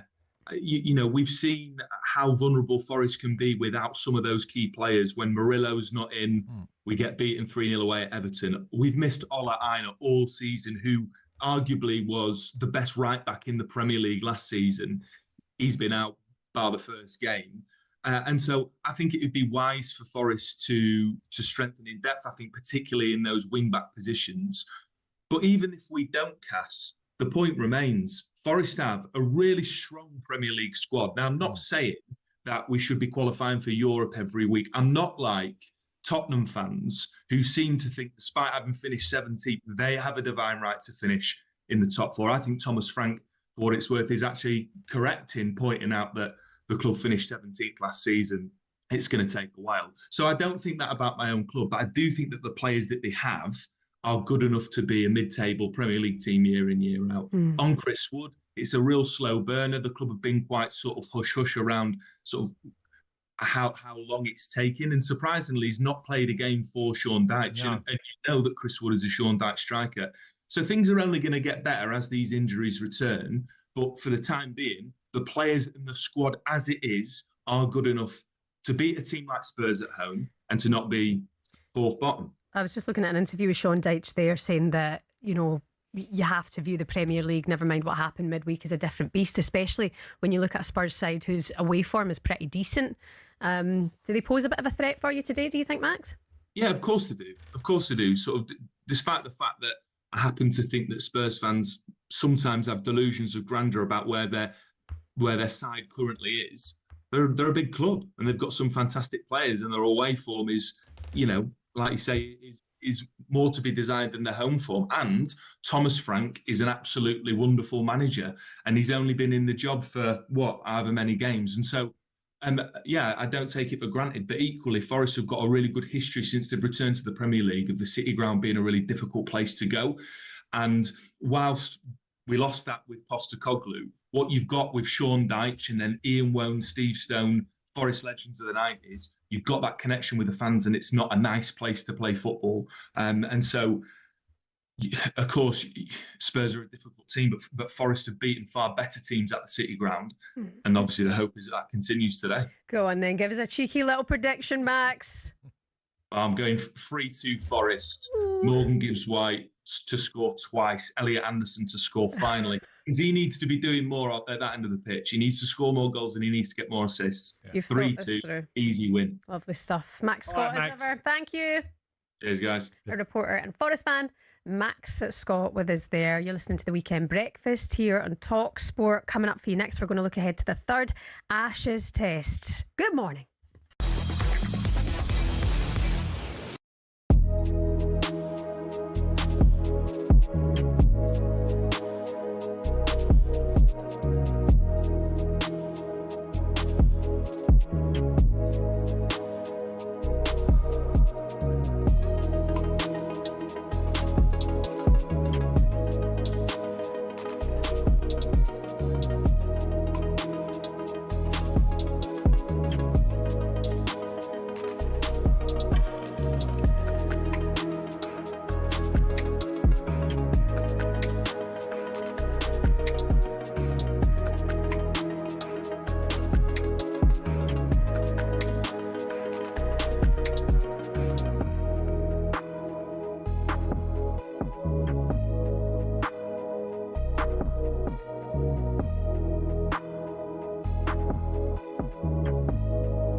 Good morning. How are you getting on today? You're listening to the Weekend Sports Breakfast here on TalkSport. Shebahn Aherne and former Republic of Ireland striker Tony Cascarino with you. Some of your headlines. Harry Wilson set up 2 Fulham goals before scoring their 3rd, inflicting a 7th straight Premier League defeat on Burnley. In other news, Bristol Rovers have sacked their manager Darryl Clark after 10 straight defeats in League 2. They're now in the relegation zone. And also the reigning Premier League Player of the Month, Igor Thiago and Brentford host Leeds this afternoon. Head coach Keith Andrews has been impressed with how clinical the striker has been in the box. When you look at the best goal scorers in the world and where they score, the vast majority of their goals will be in those 6-yard, second 6-yard box type areas, whatever way you want to describe the areas of between the frame of the goal, how he attacks it when he arrives there. Even against Spurs, even though we didn't create lots of opportunities, I felt Thiago got into good positions. And again, that's a testament to the way he's playing, the work that gets done with him behind the scenes. He's very diligent on his movement, on his role within the team, how he plays against certain opposition and certain individuals. And I think that's the journey he's on now, where he's taking real ownership of that and gets assisted really well from our coaching team around his preparation for each game. But yeah, it's I think he just has that knack as well. A good player, strong. Have you been impressed with Thiago this season? Igor Thiago? Well, considering he was brought in to replace Ivan Toney, and get goals. Obviously injured a hell of a lot last season, but this season he's done really well. Got a lot of goals for Brentford. So yeah, fair play to him. And look, it's a blessing in disguise. Brentford have been magnificent in replacing goal scorers. The amount of goal scorers they've had, especially at championship level, from Andre Gray to obviously Ollie Watkins. You've had Ivan Toney come in. You had Neil Maupay. This list is endless. And they've done another one with Thiago. You know, it's come in, South American, come in and done a great job, got goals, and now he's fit and flying for them. And you really hope that he gets that payback from the national team as well, because he is the most informed Brazilian in the Premier League, one of the most informed Brazilians that you can look at just now on his stats, you know. But I hope he doesn't play against Scotland. That's all I'm saying. Thiago, calm down. Well, look, what he's done a great job for Brentford after a very difficult first season, what was blighted by just injury. That's all. You can't do nothing about that. And he's got himself in great shape for this season. And he looks fresh when he plays now. Yeah. Oh, great for them. Brentford Leeds, 4:30 this afternoon. As ever, the updates will be with you with Sam Matterface on the Sunday session on TalkSport this afternoon. And it's time now for a bit of this. Do you come from a land down under? Women go and Why is it always this song? Because this is the most famous. I know. Well, have you got any other suggestions? Jukebox. I don't like cricket, no. Well, that's they do that a lot as well, to be fair. I love it. Yeah. Who was the woman, 10cc. Vanessa Amorosi? Absolutely everybody. She was the Aussie, had a great song, didn't she? I don't know that DJ Jazzy out there in the window. He's like, stop requesting songs and talk about sport. We will, though. Let's talk about the Ashes, because England starting a must-win third Ashes test in Adelaide. On Tuesday, they've gone 2-0 down so far in the series, despite the pressure. Head coach Brendan McCullum says England are unlikely to make any changes to the batting lineup, insisting this isn't the time for knee-jerk reactions. So for more, let's speak to England fast bowler legend himself. Darren Gough is with us this morning. Morning, Goughy. How are you? Hi, Goughy. I'm good. You two, I hope you're well. Yeah. Nice and early morning start on a Sunday. Thank you. Yeah. I got to ask you, Darren, because obviously in sport, when you lose, whether it's football, cricket, whatever, rugby, as when you lose, obviously 2 back-to-back tests, changes happen. Do you think, and would it be bowlers or batters or maybe a mixture of both? Well, they always blame the bowlers, Cass, being a bowler myself. I mean, I think I said straight after the last test, I don't think England would make changes to the batting order. It's almost like they'll wait till they lose the series and then they'll say, well, those lost us the series, so now we'll change and build for the future. It kind of works like that. It's really, really weird. I think with bowlers, you've got an excuse, but they're a little bit tired. They might have bowled too many overs, but they haven't got that excuse either for the bowlers, because we've only played 6 days in 2 test matches. So there's plenty of miles in the legs there, right, for the bowlers. Yeah. I think there will be changes on that side. I think Josh Tongue will probably come in. I would suspect. And the big decision for them is going to be, does Bashir play? Because this is spent 3 years playing Bashir. And then suddenly he's not playing in the first 2 tests. They've sent him off to the Lions. He went for 100 in that game, so he didn't get any wickets. He didn't get any wickets in another warm-up game, or he might have got 1 for 80 or something. He came out before the last test and said if it was a normal test match and not a pink ball, but Bashir's the best spinner would play. So that tells us that come this test match, in a must-win game, Bashir is his best spinner and will play. But it'll be interesting to see if he actually makes the final team sheet. Yeah. Do you think their heads have gone golfy, or is it just too early to say that? It's gone, yeah. Listen, I did that for 6 years on TalkSport, but yeah, listen, I think they've got to. The thing is, you go on a break, and I'm all for the break, right? If they wouldn't have had 10 days before the first test, and then they wouldn't have had another 7 days off after the second test, having a mid-tour break would have been a great idea. And if they would have been 1-0 down, or possibly drawing the series, or even up, it would have been an unbelievable, great bit of timing by the coaching staff. But the problem is they've gone to a little resort where lots of people have actually just jumped on the bandwagon and given the most uncomfortable 4-day break ever. Can you imagine everywhere they go, cameramen, people doing pranks, YouTube stars, radio stars, they made the actual thing worse than it actually is by going on the breaking news, you know? So there's got to be a few lads. Look, everybody's different. Some people will embrace it. You saw Stokes having a picture with them as though couldn't give absolutely any bother to these guys. But then we saw his heads go when he got off the plane, didn't he, in Adelaide? So there's got to be certain individuals who this is affecting, and this is where it takes a strong management to make sure every player is going to be in the right frame of mind to play. And if they're not, they don't play. Simple.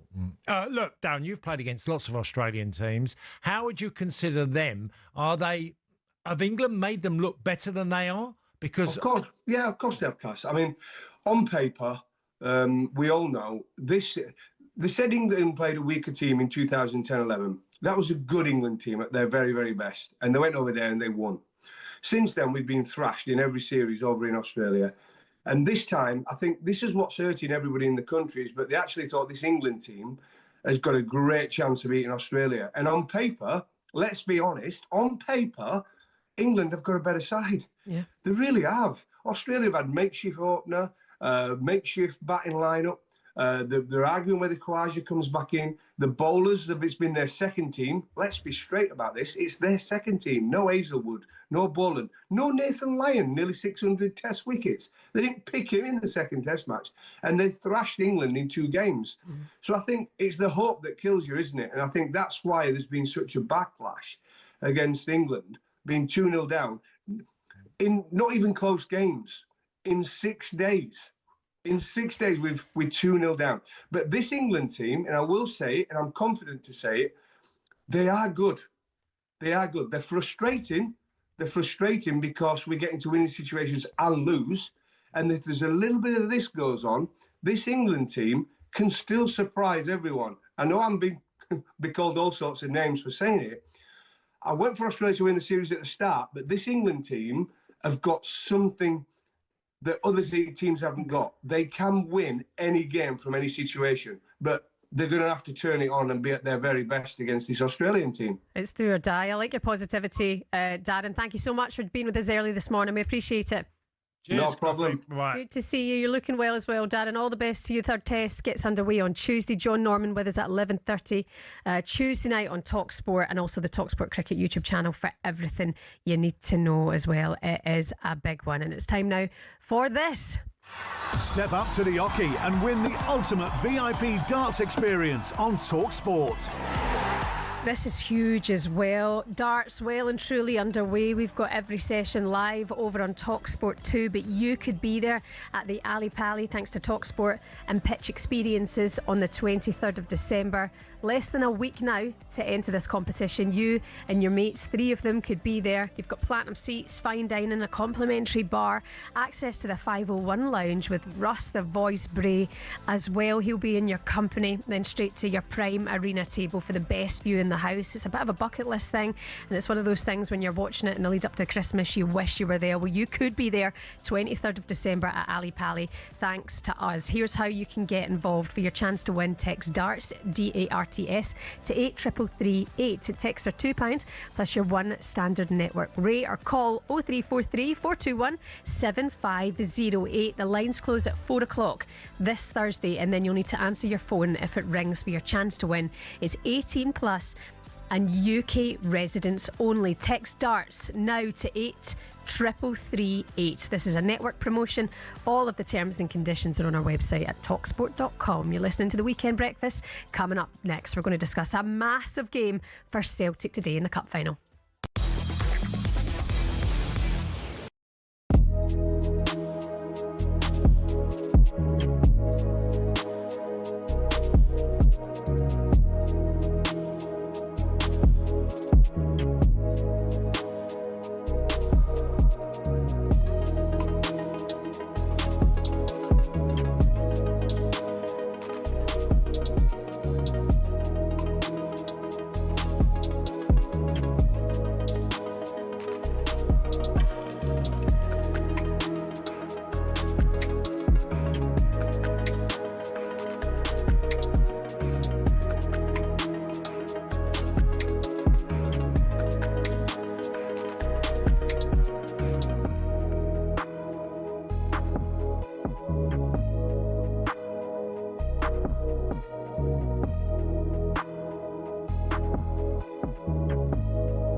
Tyson Fury, Floyd Mayweather, Canelo Alvarez.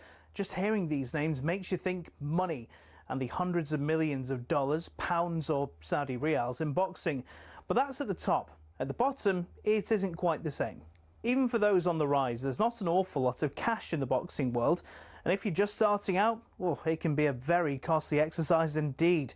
But don't take my word for it. Here's the former European champion, TalkSport's Spencer Oliver. You're turning professional and you're boxing, let's say, York Hall on a non-televised fight. You have to sell tickets to earn any money, but you have to cover the wages of your opponent as well. So if you don't have the ability to be able to sell enough tickets, you effectively have to pay to fight. A far cry then from Jake Paul facing Mike Tyson in 2024, when the purse was reported to be around £48 million. But the vast amounts of cash lining the top dog's pockets isn't the norm in a typical fight. Let's say you're lucky and you get between 5 and 10 grand. You're going to get 10 grand max for that. 10% goes to the trainer, 25% goes to the manager. Then we've got the tax man to pay as well. So we're cutting that money in at least half. So now you've got 5 grand for a 10-week camp. So you're talking about a guy here earning, he might be clearing 500 quid a week.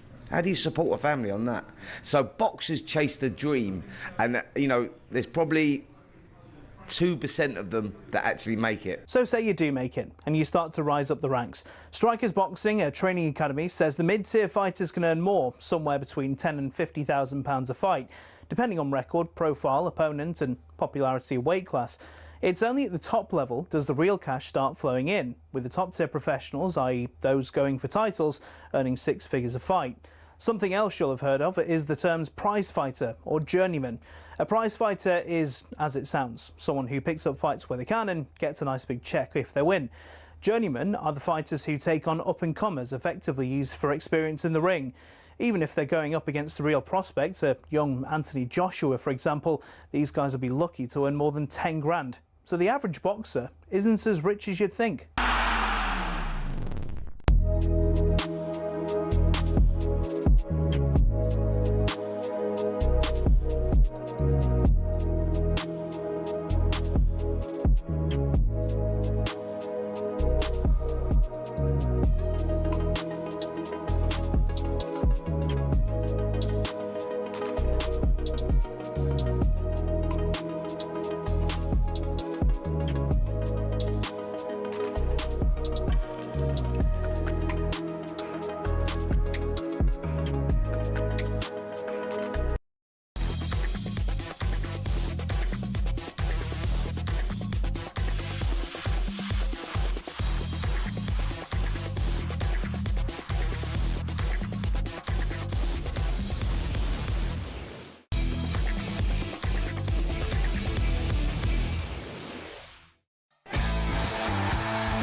Hello there, welcome along to TalkSport. You listen to the Weekend Sports Breakfast with Shebahn Aherne and former Millwall striker Tony Cascarino. Good morning. So Arsenal left it late, didn't they? But a huge goal saw them steal all 3 points against Wolves, live on TalkSport. Saka with a cross into the box. Jesus is there! And he's rescued it for Arsenal. Gabriel Jesus. A wee scare at the Emirates last night. We'll continue to discuss all of the weekend's Premier League action. Elsewhere, after a wobble in form, it was a decent performance at Stamford Bridge for Chelsea. Chelsea 2, Everton 0.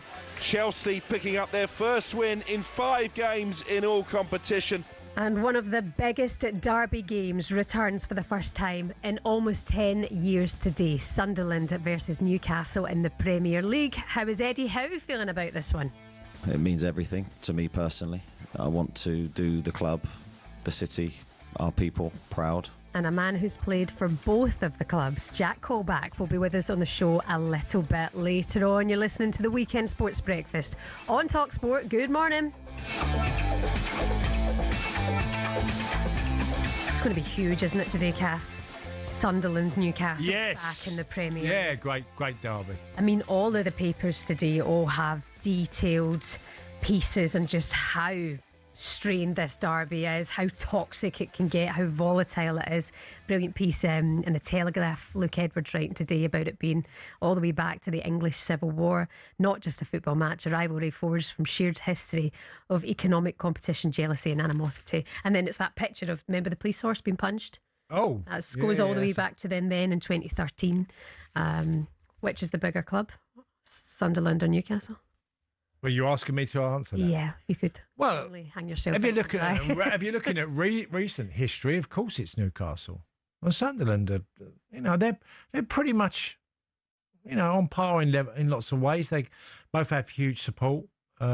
Newcastle, I can remember the struggling Newcastle of the late 80s where there was protests and crowds were really down and things obviously were going really right at the time. But they're both terrific clubs. Really, who's the biggest or whatever? I mean, Newcastle have been in the top flight in recent history way more than Sunderland. Massive for each fan base, but brilliant for the Premier League that we get this fixture again. It's an important derby. 2:00 today, all the updates for you on the Sunday session here on TalkSport, as will be the updates from this game even further north of the border as the Scottish Cup final. St Mirren face Celtic today. Defending champions Celtic have the chance to make it 9 Scottish League Cup crowns in 12 years. The last time St Mirren won a trophy was 12 years ago. Celtic fan, ex-St Mirren and Watford midfielder, now Falkirk coach Stephen McGinn is with us this morning to look ahead to this one. Good morning, Stephen. How are you? Stephen. Morning, Shebahn. Morning, Tony. Yeah, all good. How are you keeping? How are you doing? Yeah, up early one, so just getting a wee break for the kids for 10 minutes. They all join us just to get a wee break. I know there's a lot of kid conversation. I know that. Stephen, tell us about. I know Celtic have beaten St Mirren twice this season in the SPL, but St Mirren have done amazing things in recent times, as in the way they've recruited and the type of players they've been looking at, and to be in the SPL. Yeah, I think that's probably. I mean, there's a bit of the St Mirren hat on where a lot of the noise around this fixture is about Wilfred Nancy and tactics.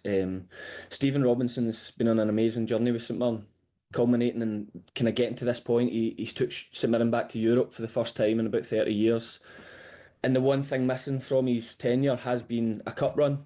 And usually coming into any sort of cup final in Celtic, there's a David versus Goliath feel to it. There's really not. I mean, I was at the game a few weeks ago when Callum McGregor's wonder goal settled the game in the last minute. I left just before that goal to beat the traffic. I genuinely believed at that time that I thought St Mirren can win this cup. And that was before all the Wilfred Nancy noise. That was before the change of formation. I thought there's very little between the teams, and they've got very different styles. Obviously, Celtic get the much better individual players, but as a solid unit, I think St Mirren have got a right good chance. What do you think about Nancy as well, Stephen? I mean, coming in halfway through a season is a tough thing to do. He's had hard fixtures as well. How do you think he is set for this job for Celtic? Yeah, I mean, you probably do what everyone else is doing, where you speak to anyone that's kind of came across him. I'd spoken to people that had coached against him. I spoke to my brother who played against him, albeit in a friendly, but he thought that Columbus Crew were an excellently coached side, and probably quite excited to see Celtic kind of. It's been that 4-3-3 formation for so long. It's almost been like robotic. No matter who comes in, it's just a 4-3-3, and I was kind of quite excited about the thought of, can someone come in and get Celtic playing Celtic's football with a kind of a different style. I don't think the change of formation's on the manager in terms of timing. I don't think it was any secret that's what he was going to do. I think that's upstairs. They've got to take responsibility of kind of placing them in between. I know you're tied up with red tape and everything, international clearance, whether he wasn't available for the Dundee game, but you felt that was a game set up for Wilfred Nancy to get in. Softer game than the week of Hearts, Roma and a cup final.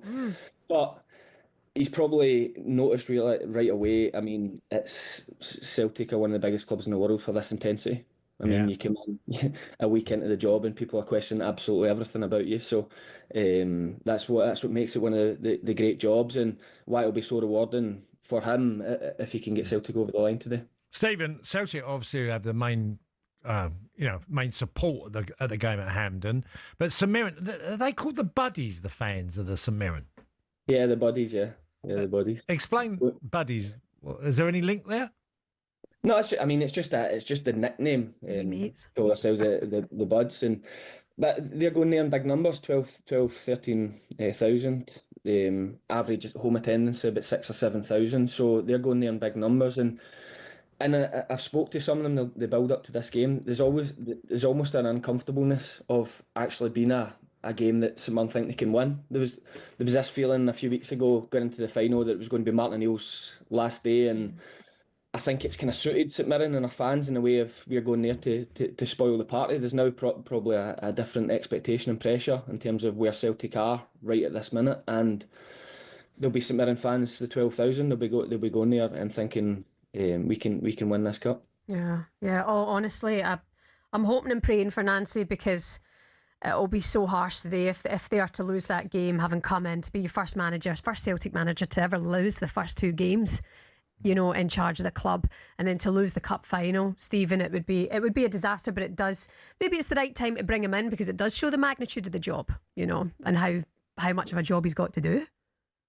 Yeah, and I think, that at the end of these kind of stories that work out, he'll have real strong confidence in himself that he can make it work.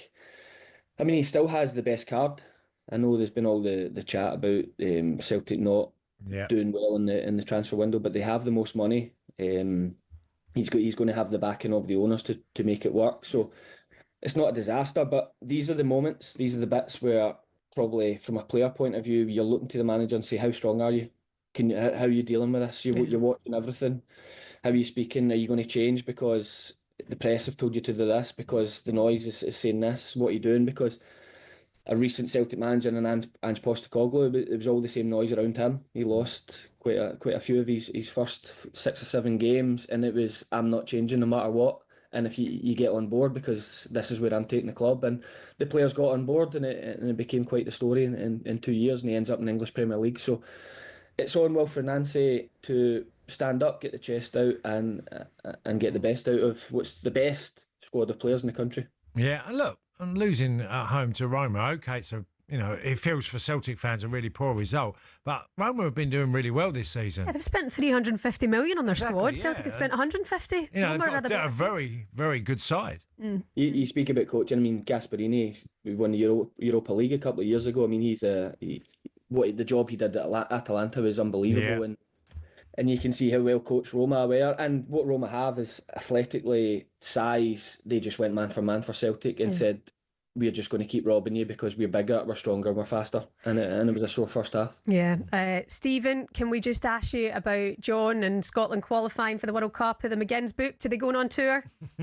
Yeah, we've booked a one way. So good. Really excited. There's a weird feeling up in Scotland at the minute, and I think the ticket prices. There's a lot of people that text me in the kind of buzz of the Kenny McLean wonder goal and the draw saying, can you sort me with tickets? The amount of people I've had in the last week or two say, by the way, I can't afford to go. It's actually quite sad. There's a wee bit of kind of, it's like the balloon's been popped a wee bit in terms of the noise around it, but we'll be there, support John, and trip of a lifetime for our kids. Yeah. Look, if any fans come on to you, one of the best lines is, a friend in need is a pest.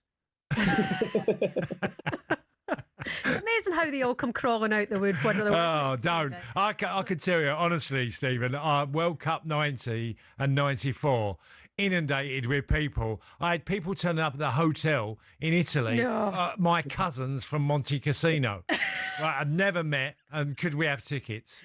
Honestly, it was as mad as that. Well, Stephen, thanks very much for coming on. Have a nice day with the kids. We appreciate your time, and good luck to St Mirren, I would guess I'm saying to you today. Is that who you want to win? Yeah, absolutely, yeah. Right, yeah, up the Celtic. Have a good day, okay? Thanks, Stephen. Cheers, Stephen. Thanks, Tony. Thanks, Shebahn. See you later. Take care. Stephen McGinn there, yeah. Honestly, Shebahn, I look back at that time with the tickets and with the Republic of Ireland and just mental and random. I had one school pal, right? And I'm not going to name him, right? I didn't get in contact with me for ages. When Ireland were flying and we started qualifying, he then started to ask me for tickets and then asked me for extra tickets because he was bringing clients over. Yeah. And then in the end, I was like, I haven't heard from you for 20 years. Now you need tickets. I had a friend of a friend who... That's why I say a pest. Yeah, I had a friend of a friend who always went on about how much he hated women's football. And it came to the Women's Euros final at Wembley when they won.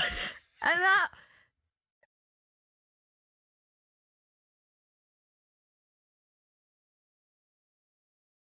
It's coming for you from St Mirren against Celtic in the League Cup final on Game Day Live and on the Sunday session. And then don't forget Martin O'Neill, the legend himself, back on TalkSport Monday morning with Jim White and Simon Jordan, back in his usual seat on a Monday from 10 o'clock. Stick with us. Coming up later on, we're going to look ahead to a massive derby game today. Sunderland against Newcastle is back in the big time together in almost 10 years.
Welcome to TalkSport Goals. Been taking you through what should be another busy day of football. Chance to win it! You know, we don't need to do that, guys. I'm going to owe you an apology. How would you get to that conclusion? That's a weak mentality. Oh, get out of it.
It's supercalifragilisticexpialidocious, even though the sound of it is something quite atrocious. If you say it loud enough, you'll always sound precocious. Yeah.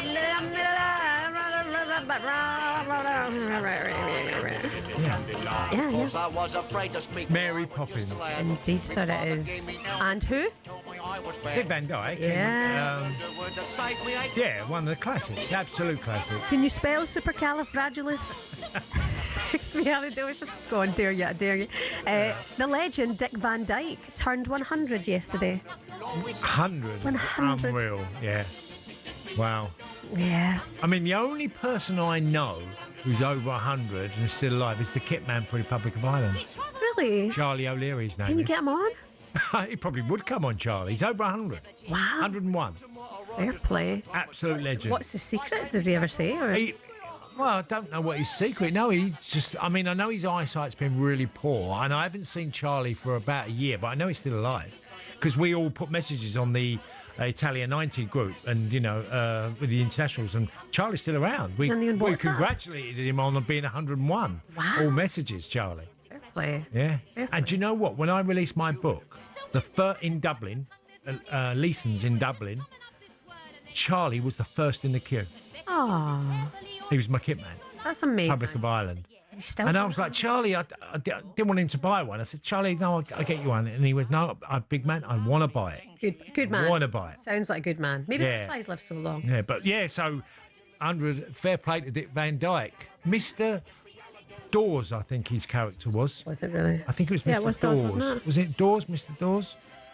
Was it Dawes? I think so. Just made me think of Jack Dawes.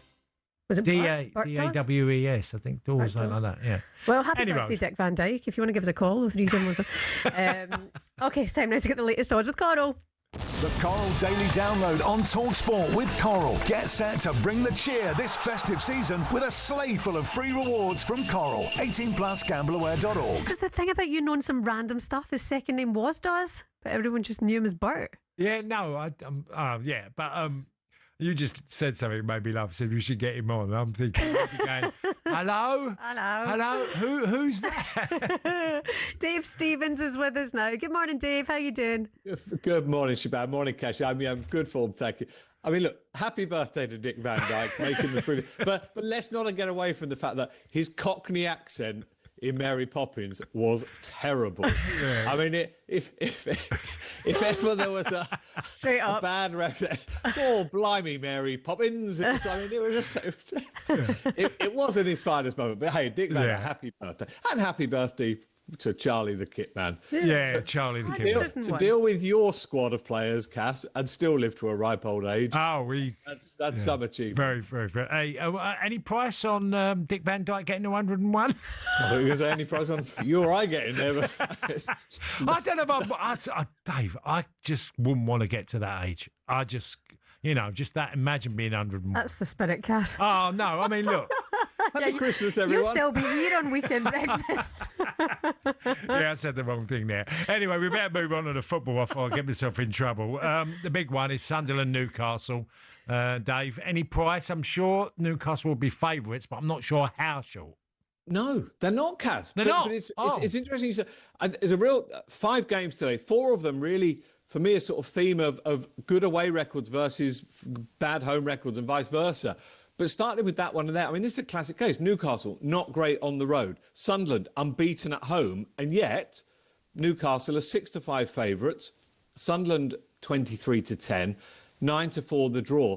It just feels wrong. I mean, Sunderland, what a brilliant start to the Premier League season. I mean, a brilliant atmosphere.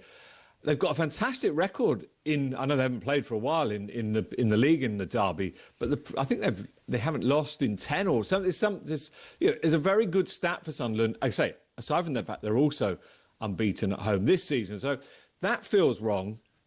I mentioned, Newcastle's away record not great. Sunderland brilliant at home. Tottenham are the opposite. Excellent away from home. Nottingham Forest not so good at home, and that's probably more correct. It's pretty tight, this. Nottingham Forest, the slightest of favourites, 8-5, 7-4 Tottenham, 9-4 the draw. West Ham, Aston Villa. Aston Villa, arguably the form team at the moment. What have they won? 9 of their last 10. And they deserve to be favourites, I think, going to West Ham. West Ham's record at home, not great. 5-2 West Ham, just over even money Aston Villa. Brentford Leeds, again, great home record. Brentford, they're 16 out of 19 at home. Leeds have only picked up 3 on the road. 3-1 Leeds, even money Brentford. But the game I can't call, I need your help here, guys. Crystal Palace versus Manchester City. Manchester City are odds on.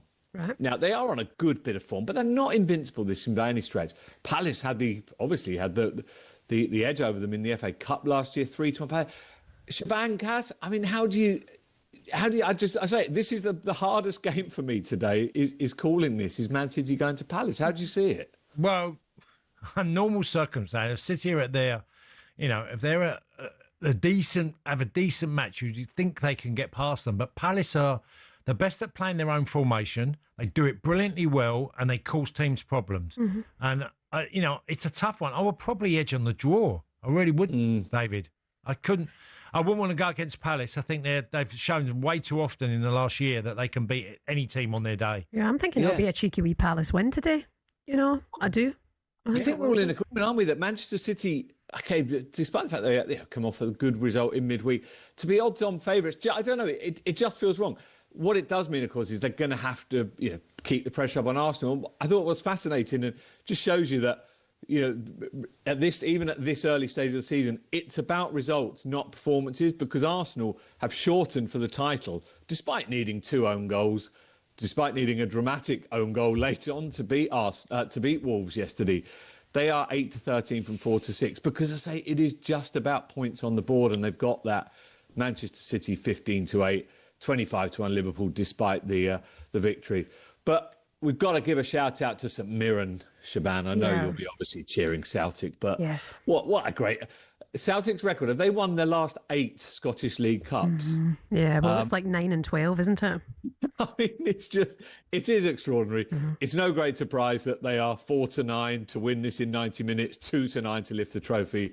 But St Mirren, 11-4 to win the trophy. This was the last trophy they won, I think, 10 years ago, since when obviously Celtic have pretty much dominated. But huge afternoon up there for St Mirren. And look, Celtic aren't exactly flying at the moment, Wilfried Nancy, but obviously a bad result against Hearts, bad result in midweek. So definite hope for St Mirren this afternoon. There will be hope, and I hope Celtic will show their quality, but you've got to give full credit to St Mirren. And, we spoke to Stephen McGinn there, former St Mirren captain, and, there's a feel-good factor. It's a big day out for the fans. And it's an opportunity, for them to win a trophy. And if there is a time to get at Celtic, it probably would be now. And I hope it won't be the case. And I hope Wilfried Nancy can win a trophy in his 3rd game in charge of Celtic and kick on from here. Because you're right, it's been poor. Dave, as ever, thank you so much for your time today. Cheers, guys. Lovely stuff. That was a look at the latest odds with Coral. 18+, BeGambleAware.org. And please gamble responsibly. The Coral Daily Download on TalkSport with Coral. Get set to bring the cheer this festive season with a sleigh full of free rewards from Coral. 18 plus gambleaware.org. And coming up for you next, we're going to look ahead to the massive Weartime derby. It's coming up at 2 o'clock this afternoon in the Premier League.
Shin pads are a footballer's best friend. Even if players like Jack Grealish do wear such small ones you can barely even see them.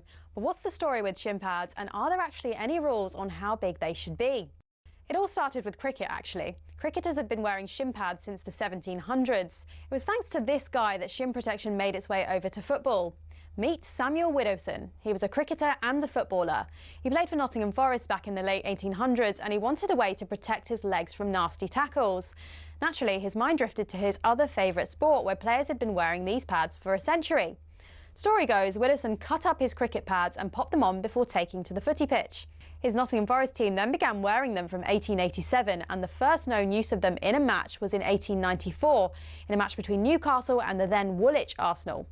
Eventually, FIFA clocked on that this kind of protection was pretty important for footballers. And so, in 1990, basically 100 years after Widdowson first put them on, shin pads were made compulsory. It became part of Law 4 of IFAB. That's the body responsible for setting the laws of the game internationally. But the law doesn't actually specify anything about measurements of shin pads. It just says they must be made of a suitable material and be of an appropriate size to provide reasonable protection. It's really vague, even though there have been calls for it to be changed. But for now, that's why Grealish and co can still get away with these ones, which are no bigger than a credit card and which seem to offer little to no protection whatsoever.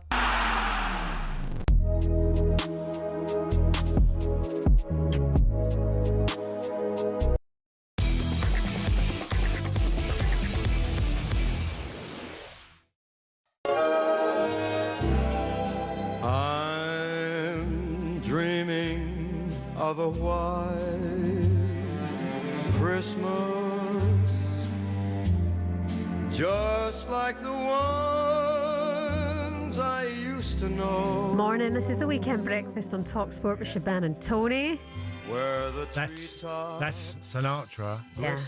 I mean, his voice is amazing. But the White Christmas is obviously, you know, Bing Crosby. Bing Crosby. Yeah, Bing Crosby was the most famous. But Sinatra sang it as well. You rarely hear this version. You hardly ever hear often hear this version now. No, it's a cover that you don't hear very often. Oh, he's got a stunning voice. Yes, isn't he? But Bing Crosby was obviously the one that originated the original hit.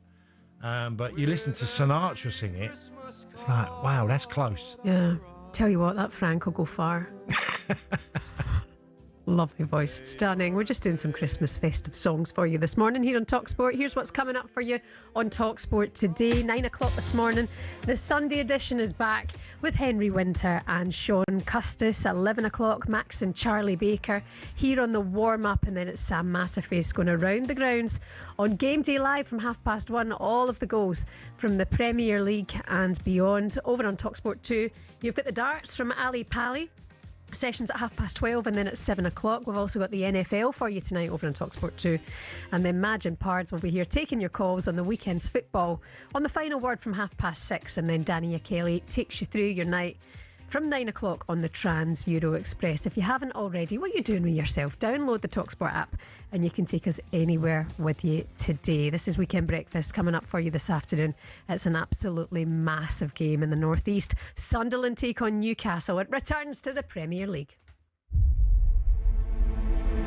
The battleground for the right to reign supreme. What an atmosphere here at the Stadium of Light. It's a storming derby in the northeast here right now. You cannot believe why it's like a really emotive game. Be that hero, you know, scoring the winner in a northeast derby, you become legendary status straight away. And Phillips again, and Sunderland have scored. It's 2-1. It is a feisty derby, a test of credentials. Oh no, Canio and his entourage swoop onto David Vaughan, who was turned in, an absolute screamer to win this game for Sunderland. And Kevin Nolan does the chicken dance and gets a hat-trick for Newcastle United in the Tyne Wear derby. It will be difficult. I think these games always are because there's a lot of emotion. It's always a new story because teams have changed. Last couple of days, if you know, it's setting the tension. It's a real derby game. Jack deflection and in! And then it comes to Bruno Guimaraes! Brilliant hit into the corner! But no meeting is ever more important than the next one. Yeah. Ooh, it's spicy. Nervous already. We're Tyne Derby today back in the Premier League, 2 o'clock this afternoon. It's going to be a cracker. Let's get straight to it with a man who's played in this derby and has played for both sides. Former Newcastle and Sunderland midfielder Jack Colback is with us. Good morning again, Jack. How are you? All right, Jack. Good morning. Good morning. I'm very well, thanks. So you wake up this morning, like, what kind of side of the fence are you on? Would you rather not see that early doors, Jack? I suppose for me now, I'm a neutral, you know. Played for both. Obviously come from Newcastle, grew up in Newcastle, so I knew what it was about from then on. But playing for both, I'd say you just want a good game, I think, you know. It's a tough one for you, Jack. That's what you're saying. Tough one for you to say. And look, I understand that. Last year they played in the FA Cup tie third round. Newcastle won comfortably 3-0 at the Stadium of Light. This year it's going to be different because Sunderland's recruitment has paid off in huge dividends, hasn't it? It has, yeah. And I think they're getting a lot of credit for that. And where they are in the league now is remarkable, really, the start they've had. I think you can't really compare the game last year. I think it's a completely different team in terms of where Sunderland are now. So it's going to be a completely different game. I think the fact Sunderland have done so well at the start of the season, it gives them license and freedom to really attack the game and take it in a positive manner and try and win, because I think their success so far this season has been from being organised and being in a low block. But I think, you know, if you sit in a low block in the derby, the fans maybe won't accept that. No, and you can add in, like Newcastle, I always feel they can switch it on and be really good at this, counter-attacking so fast. I mean, they've got people like Murphy, Gordon, Harvey Barnes. They do it brilliantly well. They do, yeah, and I think Newcastle's one problem this season's probably been the consistency. I think when they are at their maximum, they can beat anyone. I think they've shown that. Obviously, they're dealing with European football during the week, which we've seen with other teams. It can be difficult to pick yourself up and get to the levels that they get to each every other few days, and it can be difficult. But there's no excuse in this game. They've got to be ready. They've got to have the intensity that they always bring, and I think it's got the makings of a really good game of football. Can you remember your first one, Jack? I mean, I'm sure you're going to say yes, you did. And when was it? Your first one, your derby? The first one would have been around 2011, 2012, maybe. I think it was at the Stadium of Light, and I was on the bench. We were getting beat 1-0 at the time, and I think I came on about 88 minutes, and I was really nervous coming on at that time. Not sure why, because we were losing and I couldn't really mess it up, but I came on, didn't impact the game at all, but we ended up getting a last minute equaliser, and I just remember feeling the euphoria and the absolute joy from our fans, and almost relief that we've not lost the game, because I think there was a genuine fear of losing this game from the fans. So that was my first taste of it, and since then on, I had really good moments and memories up until signing for Newcastle, really. Jack, if anybody's watching you now on the smart TV, it's like you're sinking. Your phone's just going slowly off the screen. You're back in the room. There he is. Stunning. I'm in a party room. I'm at my son's birthday party at go-karting. Oh, So cool. I'm just- Lovely. Oh, thanks for doing this then. Yeah, Shebahn was looking again. He's got the Newcastle colours behind it. The racing flags. Yeah, I heard you giggling, Shebahn. I thought, is it something I'm seeing here? What? And then I look up and- No, I'm just Can't immature. see. I'm just immature like that, Jack. Talk to us about just the energy, the emotion, how volatile this derby can get as well. Is there any concerns, do you think, going into a game like this with the fans and everyone being so hyped up for it and up for it?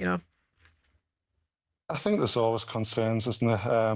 I think there's always a small minority who can take it a bit too far, but there is genuine hatred between two sets of fans. It's a game like no other, really. I think even for some of the players that played in big games, have played at World Cups and Champions League, but the atmosphere they will experience today will be like no other, and it is hostile. It's aggressive and it's angry. But that's what fuels you as a player. I feel. I think this is just what the game of football is all about. I think football's losing its soul a little bit now with the amount of money involved, but these are the games that it just means so much to each set of supporters. And people say, there's more important things than football, but for a lot of them guys up here, there is nothing more important than football. So today's the day. Yeah, it'll be a huge game. Huge game. And it's the week, it's the build-up, it's people around the ground and the training ground, and just it becomes the conversation every day of the week before the game, doesn't it? Yeah, exactly that. Yeah, you kind of, as soon as you finish your last game, you're focusing on this one, and obviously Sunderland have had a full week to prepare. They'll have known what it's all about. Obviously, they've got new players who haven't played in England for too long, but they've also got local lads in there who'll be explaining what it means and making sure that they are ready for it and prepared. And even the staff, your backroom staff, and the dinner ladies, all them sort of people. It's massive for them. It's huge, and it's all about bragging rights. And like I say, there's a genuine fear of losing this game, because it can ruin people's, being just before Christmas as well, it could ruin people's Christmas. True. I love that you've started the birthday party at 9 o'clock on a Sunday, just to get all out the way before the game at 2 o'clock. Yeah, I'd originally booked it for 20 past 12, and then I realised the derby was at 2 o'clock, and I thought he'll end up turning up, and none of his friends will be here, and he'll just be going around the track by himself. Any predictions for us, Jack? Always draw. Go on, Jack. See how you really feel. I think if Newcastle can get to their levels, I think Newcastle win. I think they are perfectly set up. The characteristics of their team is perfectly set up for this type of game. They've got quality, but they've also got grit, and they can mix it up when they need to. So I would go for a Newcastle win, but professional head says a score draw. Okay, very professional of you. After seeing a Newcastle win, Jack, as ever, we do appreciate your time, especially on your son's birthday. Thanks for coming on. Cheers, Jack. Bye bye. No problem. Hope it's a lovely day. Have a nice day. And you take care. Former Sunderland and Newcastle midfielder Jack Colback there. You spoke about the hatred between the fans, like being from Glasgow and Celtic and Rangers, and the absolute hatred between that fan base. And it's been reignited today in the Premier League. It's great for football. I've experienced derbies in different countries. Mm-hmm. And they're feisty, and it's not only the people you work at the club with, it's the from the groundsman to the tea lady to whoever. It's your family, it's your friends, it's just embraces everybody. And it becomes, sometimes it does get too toxic. Yeah, it's something actually that's been discussed in the TalkSport Daily podcast. If you want to get into this, you can download it right now, or you can listen on the TalkSport app. It's Max Scott and Kwaku Afari speaking to Mickey Gray, discussing whether the Tyne-Wear derby is one of the best in England and why it remains so much and so important to the North East. It's back in the Premier League today, 2 o'clock. All of the updates here on TalkSport. And coming up next, we're going to go into the Court of Arbitration for TalkSport and discuss the one remaining Premier League game coming up today. West Ham take on Aston Villa. Morning.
It's the weekend breakfast on TalkSport.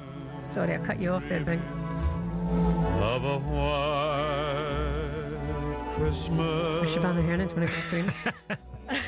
Just like the Bing. Are you saying Bing or Ben? Bing. Bing, yeah. Bing Crosby. Bing Crosby. Yeah. You said Bing Crosby? Or No. So what planet are you on? No. What would you go for? Because I think Sinatra's got an amazing voice. And yet, the original you always normally go to thinking, it's the original, you can't go against that. So this wasn't the original. What was the original? Bing Crosby was the original. Yeah, the original. And This is the one I Sinatra know, yeah. did the cover. Do you know what movie this is from? No, I don't. Well, White Christmas was just this. Was the film called White Christmas? Holiday Inn. Oh, was it? Yeah. Don't know. Never seen it. Yeah. Never heard of it. It's in black and white. It must be. Yeah. It would be, yeah. But a lovely song, all the same. I'm loving the festive music. Yeah, Make it's the great. most of it while you can. Because in the 26th, it's all over and done with. Weekend breakfast here on TalkSport with Shebahn and Tony. Your headlines this morning. Paul Lim become the oldest player to win a match at the PDC World Darts Championship. 71-year-old claimed a stunning victory over Jeffrey de Graaf at Ali Pali. By the way, he does not look 71, does he? Hey, fair play to him. Absolutely amazing. 2 more sessions live for you today, by the way, over on TalkSport 2. You can listen to it all there. Just swipe across on the TalkSport app to TalkSport 2 from all of our coverage from Ali Pali. In other news, head coach Brendan McCullum says England are unlikely to make changes to the batting lineup for the crucial third Ashes test in Adelaide, which begins on Tuesday. And despite their loss to league leaders Arsenal, Wolves boss Rob Edwards was somewhat pleased with his side's performance at the Emirates. He should be. Yeah, look, it's tough when you're losing games, but performances can help, and we saw a really committed performance. We're struggling at the moment for results, but what we're not searching all the time for performances, and to come here to arguably the best team in Europe at the moment, we're not going to be able to open up. We're not going to, we had to take more. Monday night we took more risk. We opened up, and Manchester United did what they did in the second half. We weren't able to do that here.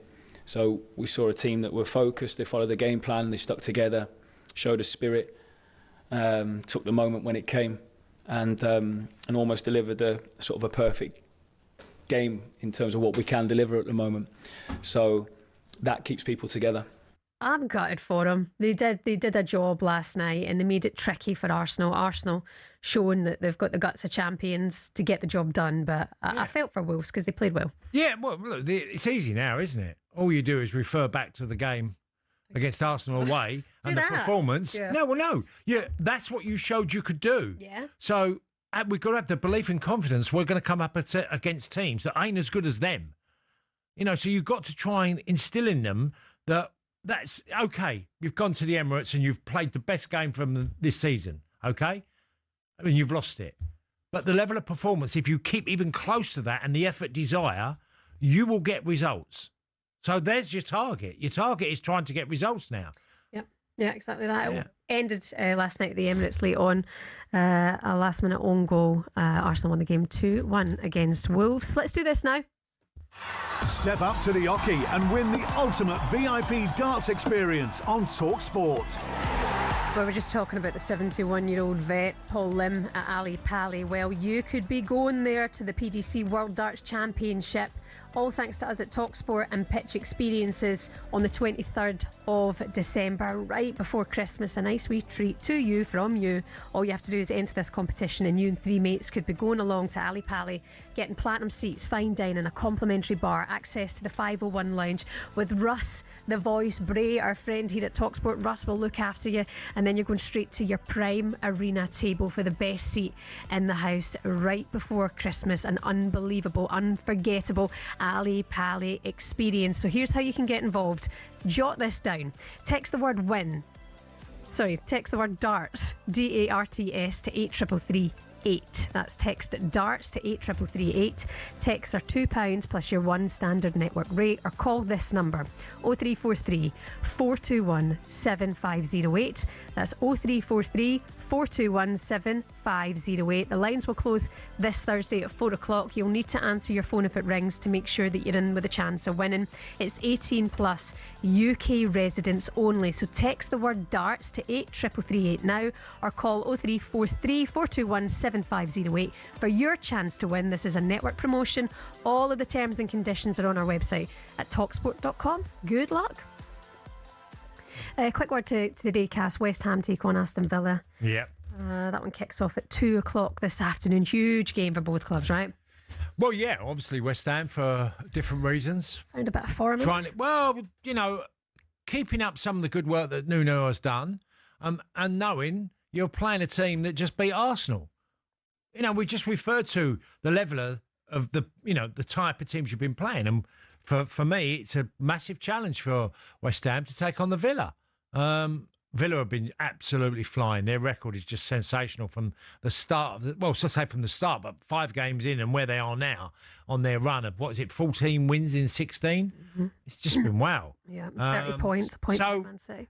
West Ham, again, got to go there, knowing it's a really good Villa team that give you different... They're quite a narrow side, Villa. They've sort of given up on the wide men that they've had, as in typical winger types. They've not. Their 2 fullbacks become that. Matty Cash becomes it on one side, and does it really, really well. McGinn will tuck in. He doesn't play a wide winger, but him and Morgan Rogers last week against Arsenal done a very selfless job in actually defending against the Arsenal fullbacks. So yeah, they're good. They're good at doing it, Villa. Are you thinking it's going to be a Villa win today?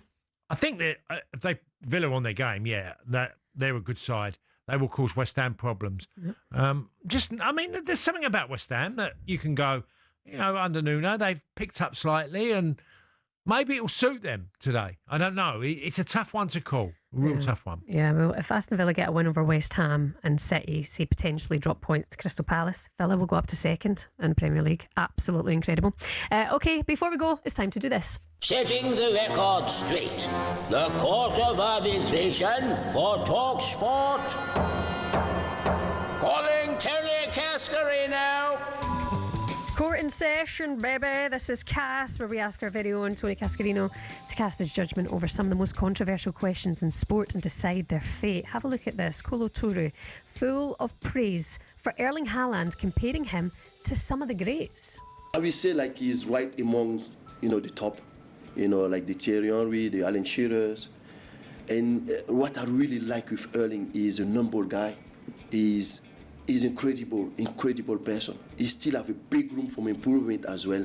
And he's open to listen to advices, and he's so humble. And for what he has achieved already, he scared me, I have to be honest, because, when you have a top player like that, normally, the head can grow very big very quickly. But for Erling, is down to earth, and this is incredible. This is incredible, and I think the future will be even better, in my opinion, because he's such a top player, but a top human as well. He has it, by the way. I'm obsessed with Erling Haaland these days. Yeah, well, it's the hairstyle plus the player he is, and 6'5", as quick as breakfast. He's so quick and strong. 25 years old. But will he ever be considered as one of the Premier League greats, or does he need to have more or add more to his... Well, he's close to it now. Yeah. So if you look at it, and he's signed to Man City, whether he'll stay the whole length of time for 9 years until his early 30s, Erling's got all sorts of records that he's going to crack. Look, he's 25. He's got loads more of his story to tell. He's been fantastic for the Premier League and done brilliantly for Man City. And I think if he keeps his return, he is a more complete player than when he first joined City. I think there's no doubt in my mind the coaching staff and Guardiola have improved Erling Haaland. City go to Crystal Palace today, 2 o'clock kick-off with that, looking to close the gap on Arsenal. It's so tight at the top, it's absolutely crazy. That's what it needs to be like at Christmas. Cass, thank you very much. Have yourself a wonderful Sunday. Enjoy your Sunday roast or whatever it is you have today. Join us here on TalkSport to stay across absolutely everything. A huge day in the Premier League ahead, and pleased to say that this Sunday session is on the way next with Sean Custis and Henry Winter.